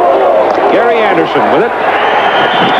Well, he's having a tough day. He gets 1 yard on that carry before Mattias brings him down, and the 3rd quarter is over. We've got a 14-14 tie after 3 periods of play. The USFL, the Tampa Bay Bandits and New Jersey Generals continues after this message and a word from our local station. And we go to the 4th quarter of play in a 14-14 tie with a crowd of 41,079. Ricky Williams in at running back now, replacing Gary Anderson. They're retaping Anderson's right ankle. Lob pass to the sidelines for Truvillion. He's got the ball. He did not step out of bounds. It's a foot race to the end zone. Sore leg and all, he scores.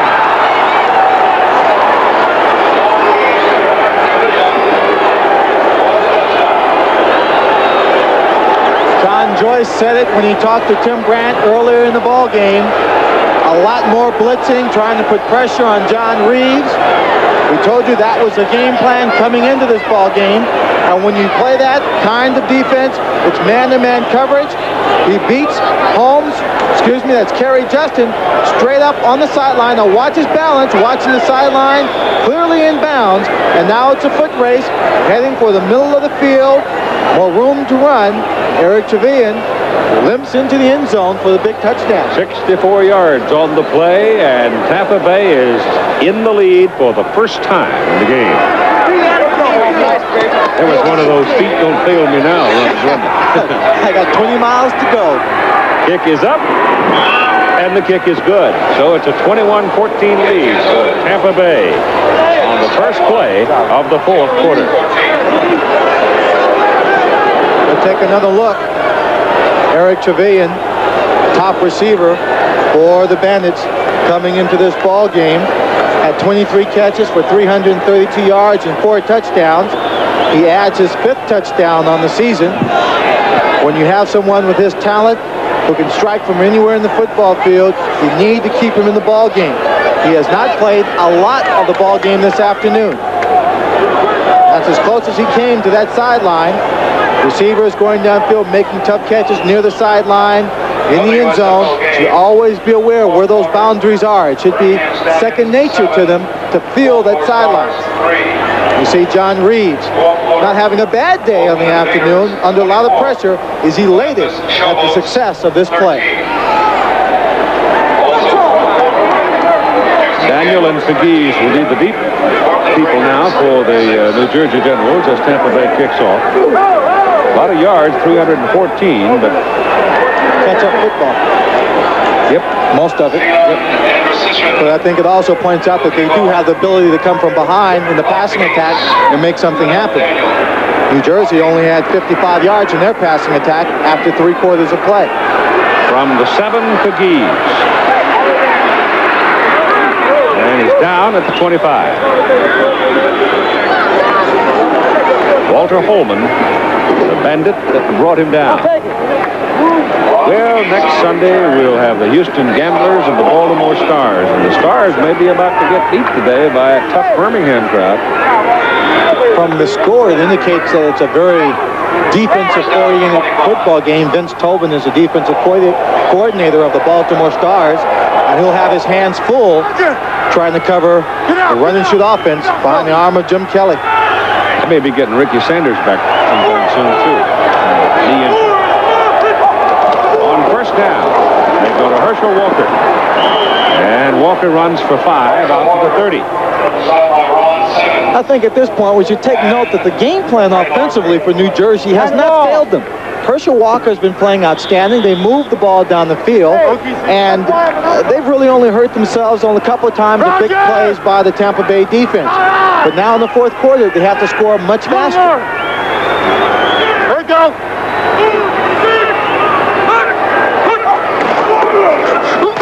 Walker again, and he's a yard short of the first down. We've got a final score now. Birmingham has defeated Baltimore 7-3. Eric Trevelyan, who has put Tampa Bay into the lead over New Jersey, 21-14 with Tim Brandt now. Keith, when you say Eric gives him a limp leg today, he means it literally. Tell me about it. You could feel the sideline. They were man coverage? Yeah, he kind of forced me out on a little fade route, but I jumped in the ball to give me a little bit more sideline room, and it carried me right to the sideline, so I had to cut back across the field. You know your leg could get you in? I thought it could, but that was a little questionable there. Maurice Carthen fighting for the first down, and he's going to come up short on third down. So it'll be fourth down and very short. Number 51, Kelly Kirchbaum, the young man wearing the microphone in his helmet this afternoon, and James Harrell, number 50, were the two players responsible for the tackle.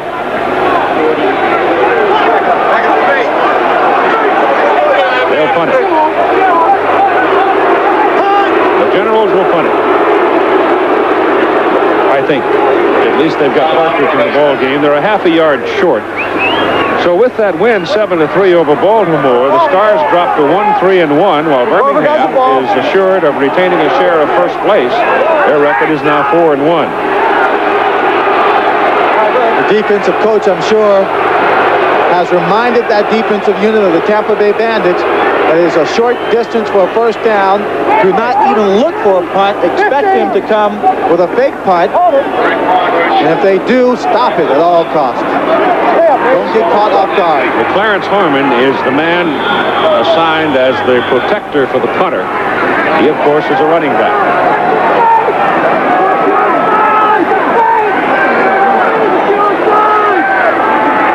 It looks like they're going to punt.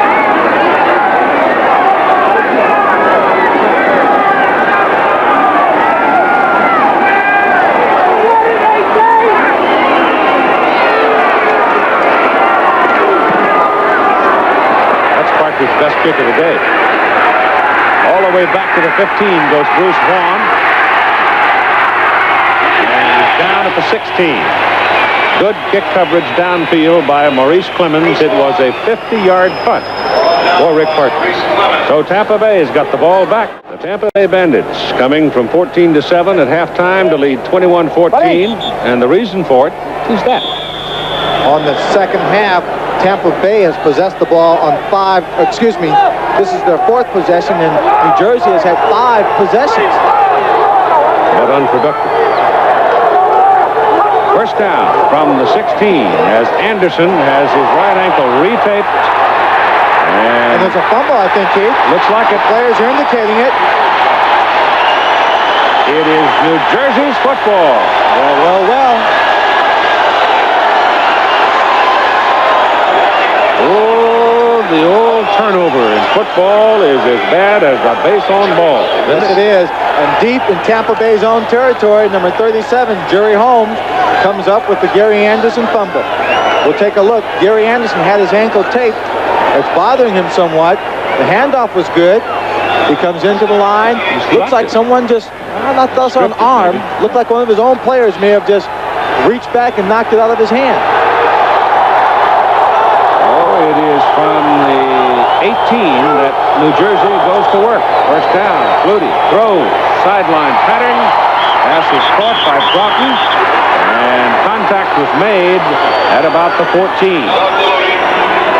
Just inside the 14.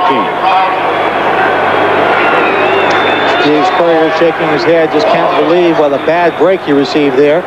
Take another look. The receiver can get up, but you see there the contact being made by number 20, Warren Hanna. Gain of about 5.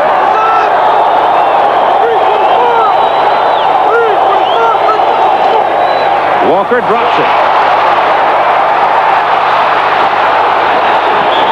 Tampa may have it. Tampa does have it. Does have it. You're right. Number 26, Dwayne Anderson, coming up from a strong safety position.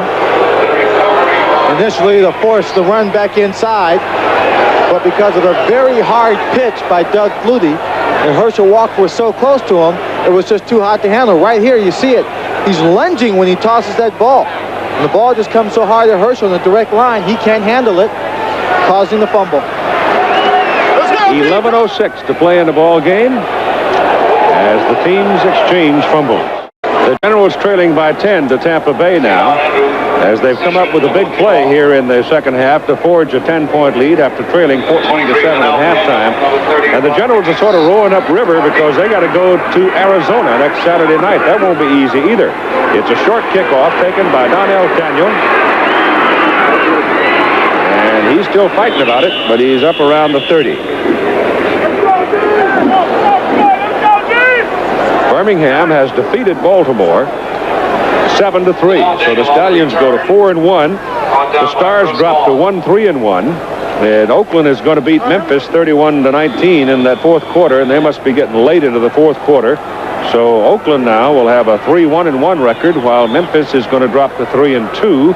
And Houston has gone out to a 20-6 lead. The Gamblers, the only undefeated team remaining. And we'll see them next week against Baltimore in Houston. From the 31, Flutie sets up the throw on first down. Goes to Walker. Herschel caught it, but got pounded for it. Hit very hard at the 32 by Dwayne Anderson. While Flutie was setting up to throw to Herschel, Dwayne was setting up to make his hit on Herschel Walker out of SMU. Read the play, saw it come to Herschel, wanted to unload. Flutie back, zips one, it's all slapped away by number 51, Kelly Kirchbaum. Trying to throw underneath the linebackers that time and couldn't do it. The New Jersey possessions here in the second half, the last 8 possessions they've had 5 punts, 2 fumbles, and 1 interception.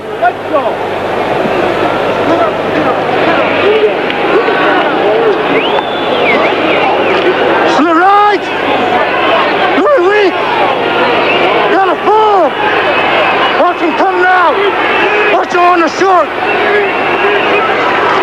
3rd and 9. Flutie zips it, and it's incomplete. Broughton had it for a moment. Hanna stripped him of the ball. And Hanna did a great job coming off over the top of Broughton, stripping him of the football. You heard Kelly just before the play alerting his team to watch out for the short pass. He did a good job of covering it. It was open briefly. Flutie decided to go to Broughton. Right there, Warren Hanna makes the big play. Bruce Vaughn is the... So on 4th down and 9, in comes Partridge, back goes Vaughn. In time, 8:42. Definitely the ally of Tampa Bay now.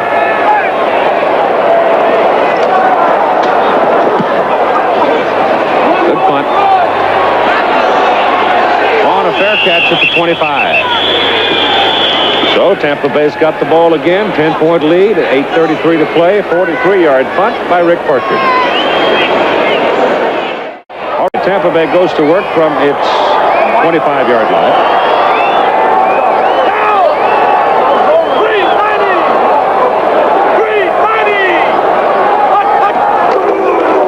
Give the ball to Greg Boone, and Boone is caught and dragged down by Lynn Madsen.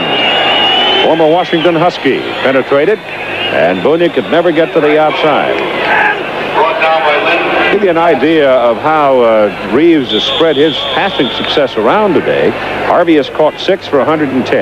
Jackson 4 for 90. Trevelyan 3 for 84, including that one big 64-yard touchdown play. Brodsky's had 2, Anderson 2, and Carter has caught 1 for 74 yards. Loss on the play of 3, second down and 13.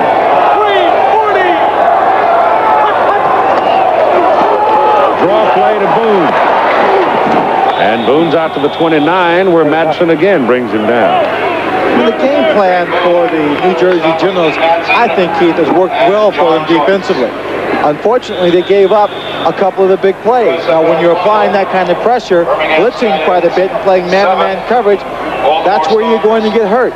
But their game plan has been solid all afternoon. It was the offense, so far it's been the offense of the New Jersey Generals have made critical errors and mistakes when they've had opportunities to put points in the scoreboard. Well, both teams have done pretty well on first down plays. Tampa Bay averaging 7.6 and New Jersey 4.5.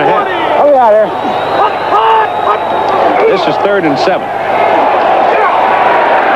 The ball is thrown short, intended for the tight end Harvey, and Preston had him covered like a weeping willow. Broken up by John Preston. Well, Portland has come back. 32-yard pass by Matt Robinson to Vince Williams. And it's now a 20-20 ball game. Dick Corey, he finds a way. On 4th down, and possession's punt is low.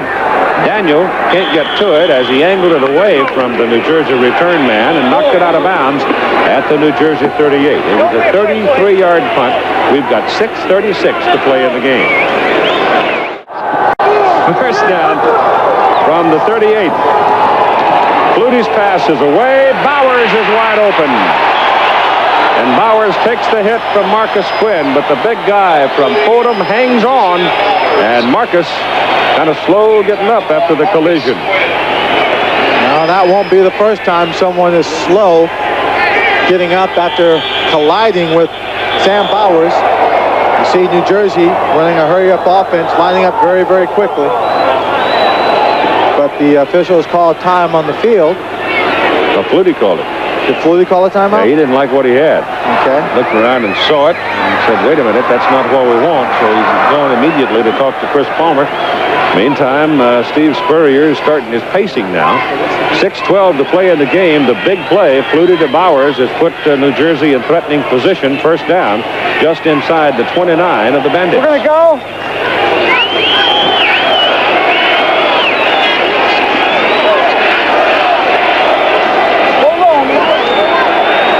We'll see if the New Jersey Generals offense has their hurry-up, quick-scoring offense in gear. Something I feel that usually they have been weak in.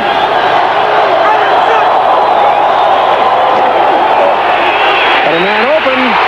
Collins, he can't hold on. Oh, it's good. It's a good catch. Is it? Yes. They're ruling him down. He had control of the ball, both feet on the ground. He's hurt. When he took the hit, he lost the ball. But you're right, he is hurt. Stretched out.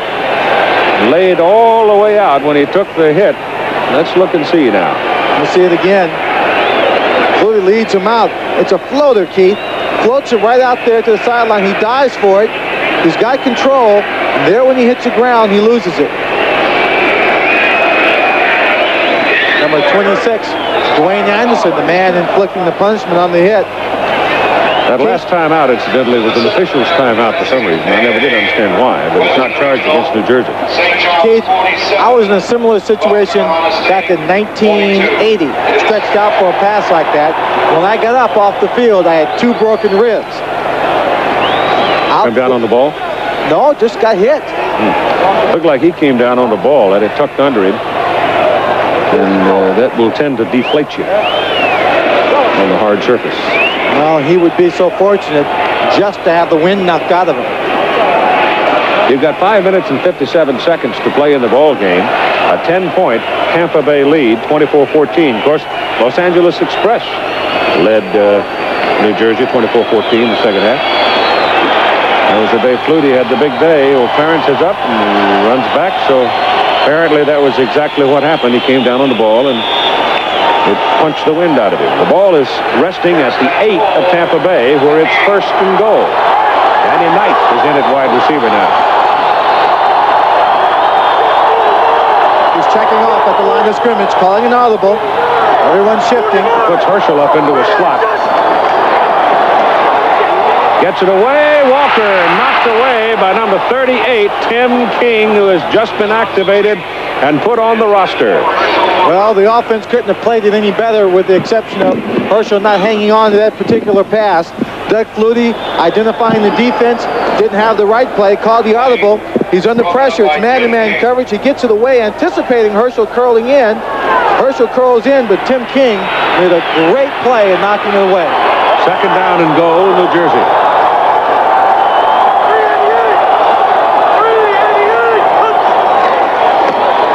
He gives it to Carthen, and not much for Maurice.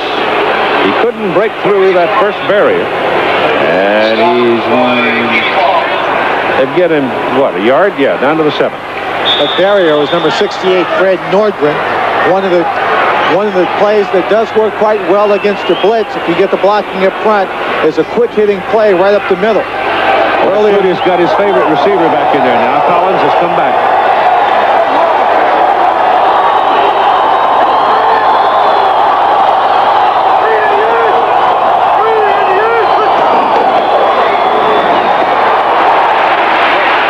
Did you see that block Walker threw? Flutie throws it in the end zone. Touchdown! Broughton!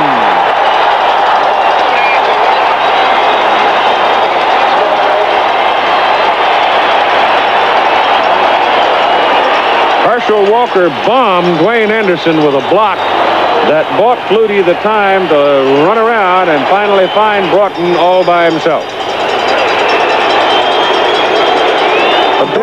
That's the play that should have happened, though. There are myths around the world about small magical creatures. Leprechauns, the Menahunis in Hawaii, but in the Meadowlands, it's called Doug Flutie. Ruzek's extra point is good. Well, now they trail by 3. 5:05 in the ball game. Give the offensive line a great deal of credit, Keith. This is the 5th ball game with Doug Flutie, and they have not once been called for an illegal receiver downfield. And look at the way he was scrambling all over the place. I, for one, would have thought he would have took off running, and as a lineman would have charged downfield to pick up a block. But this is what his college coach Jack Bicknell said about him. It's remarkable sometimes the sense of the game that he has. He knows where everybody is. He knows where everybody is, but I don't see how he can know that there's not a single lineman downfield when he throws his ball. That's true. I mean, and Broughton is so wide open, he didn't have to do anything except kick it out there.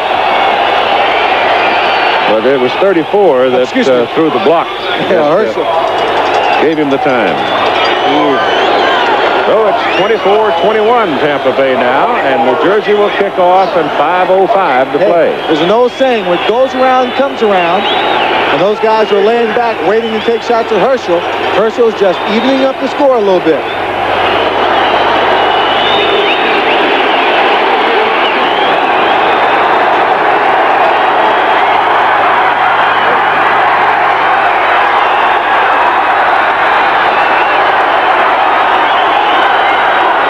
Coming to life here.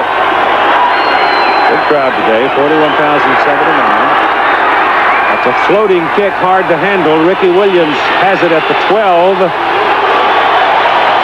And the former Florida Stater comes back across the 25 to about the 26. John Reeves getting information from Steve Spurrier there, the 2 Gators. And here's your final score. Oakland defeated Memphis 31-19 with 28,773. So Oakland has a record now of 3-1-1, while Memphis drops to 3-2. 8 of the 14 teams will qualify for the playoffs.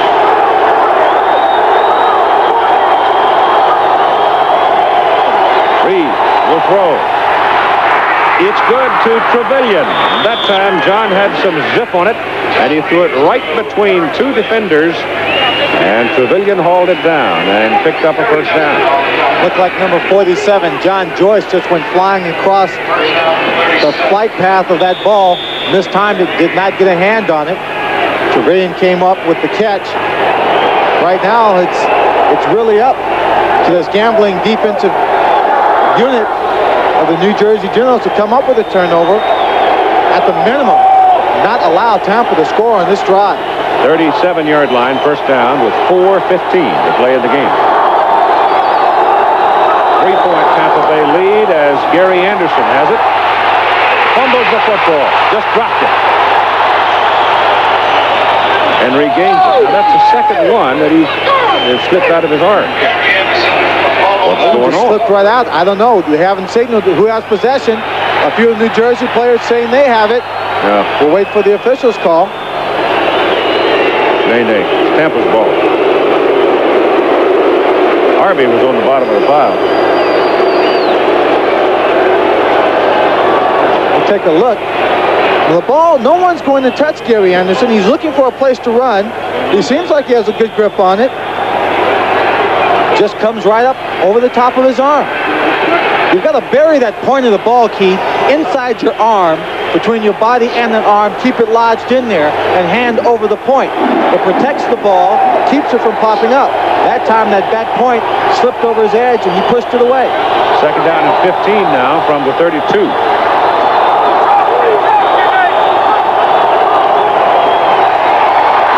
This is Ricky Williams. And he's back to about the original line of scrimmage before he's shut down. Emmanuel Weber, number 69, coming up. We're going back to the touchdown that New Jersey scored. You see the great block by Herschel on Dwayne Anderson, allowing Doug Flutie the time to scramble just a bit more. Meantime, Tampa Bay is setting on a 3-point lead, 24-21, with the football at their 34-yard line. They're looking at third down and about 14. Spurrier just called a timeout. I think they'd run out of time on the 30-second clock. Well, they were about to run out of time. There was about 2 seconds left. There was no way they were going to get the punt off without the penalty. Spurrier did not want to give them an additional... They're not going to punt. Third down. Oh, excuse me. Spurrier didn't want to have that play nullified on third down. Tampa Bay, though, is down to one timeout now with 2:42 to play. That's academic, really, unless, New Jersey does come back and bang away and stick it in the end zone. Sam Harrell now has scored from 1 yard out with 54 seconds to play in the game, and Houston has gone back on top of Portland 27-20.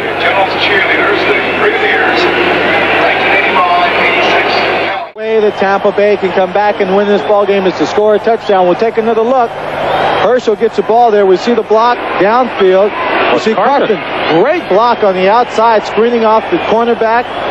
Herschel breezes into the end zone, and the offensive line should be given the game ball this afternoon because they have done a phenomenal job all day long, giving the quarterback time, opening up the big holes.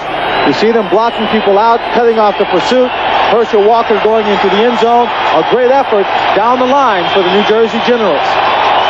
So the Generals now got a chance to go 3-2 if they can hold off Tampa, and Tampa Bay will lose a share of the lead in the Eastern Conference.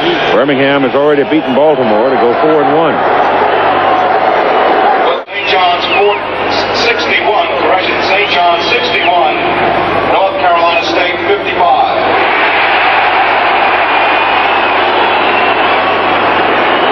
Basketball score, St. John's with a 6-point lead, a little more than a minute to play against North Carolina State.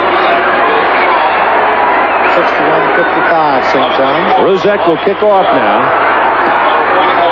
High, long kickoff. He's all jacked up. Ricky Williams will take it in the end zone.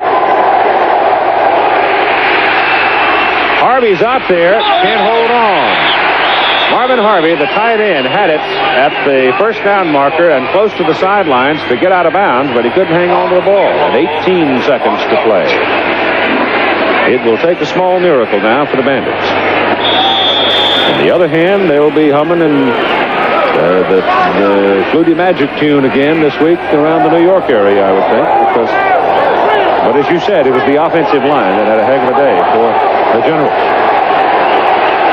Great protection for Reeves. Has to go short with it to Trevelyan. He's got a sore leg, and he can't get out of bounds. He's finally dragged down by Joyce and Justin. And Tampa Bay hurrying. Clock is stopped with 7 seconds to play as they move the chains, and now they have to spend the timeout. And Tampa Bay, in the matter of timeouts, 0. Last one. It seems almost futile, but then, oh no, 7 seconds, long time. John Reeves has had the best game of his career today. He's 20 out of 38 for 410 yards as a pro. Fantastic day. They forced him into throwing the football more often today. The New Jersey General defense, that is. Shut down Gary Anderson. Completely shut down Gary. They've been following him all day long, making sure he doesn't get away. Linebackers for the Generals turning in a great performance. The defensive line also turning in a great performance. We haven't called out the names very often of Woodland and Lockett and Byrne and Matty Ace and Madsen because they have been, for the most part, engaging the offensive line of the Tampa Bay Bandits, taking up territory while the linebackers have been making the key plays and the people in the secondary. Tampa Bay has to go to Memphis next, too, while New Jersey goes out to Arizona on Friday and Saturday nights, respectively, as Reeves' back could be the last play. It's up and as far as he can throw it. And incomplete.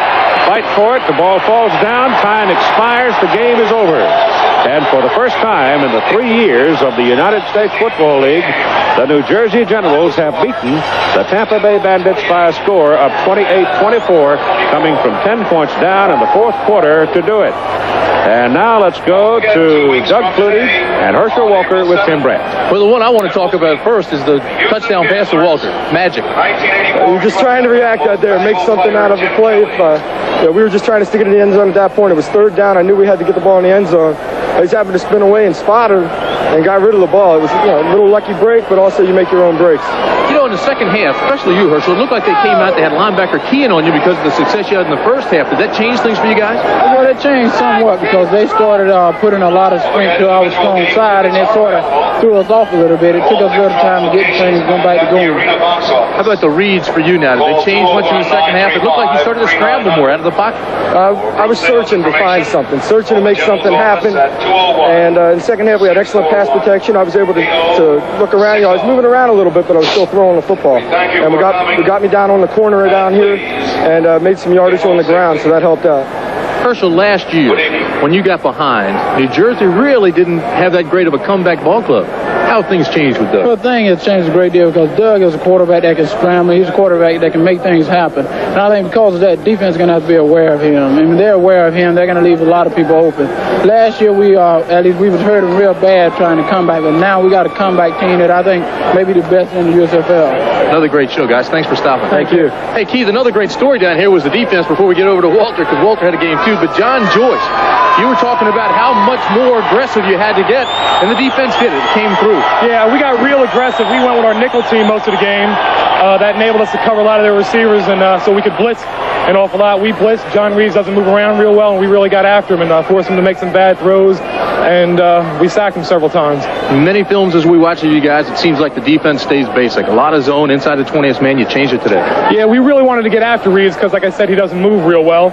We went after him, and I thought we were successful. We really got to him today. All right, John, thanks. Thanks a lot. Walter Broughton, new addition. Oh, yeah. Made things, looks like you feel comfortable. Oh, I do. It took time. I had to learn the offense and get used to the system and used to Doug. And a couple weeks of practice under my belt, and we got a little timing down, and luckily we came with a couple passes. More difficult or easier working with a quarterback like Flutie? I think it's easier because Doug can move around a lot and, scramble, and that's give it a little more dimension in offense. All right, Keith.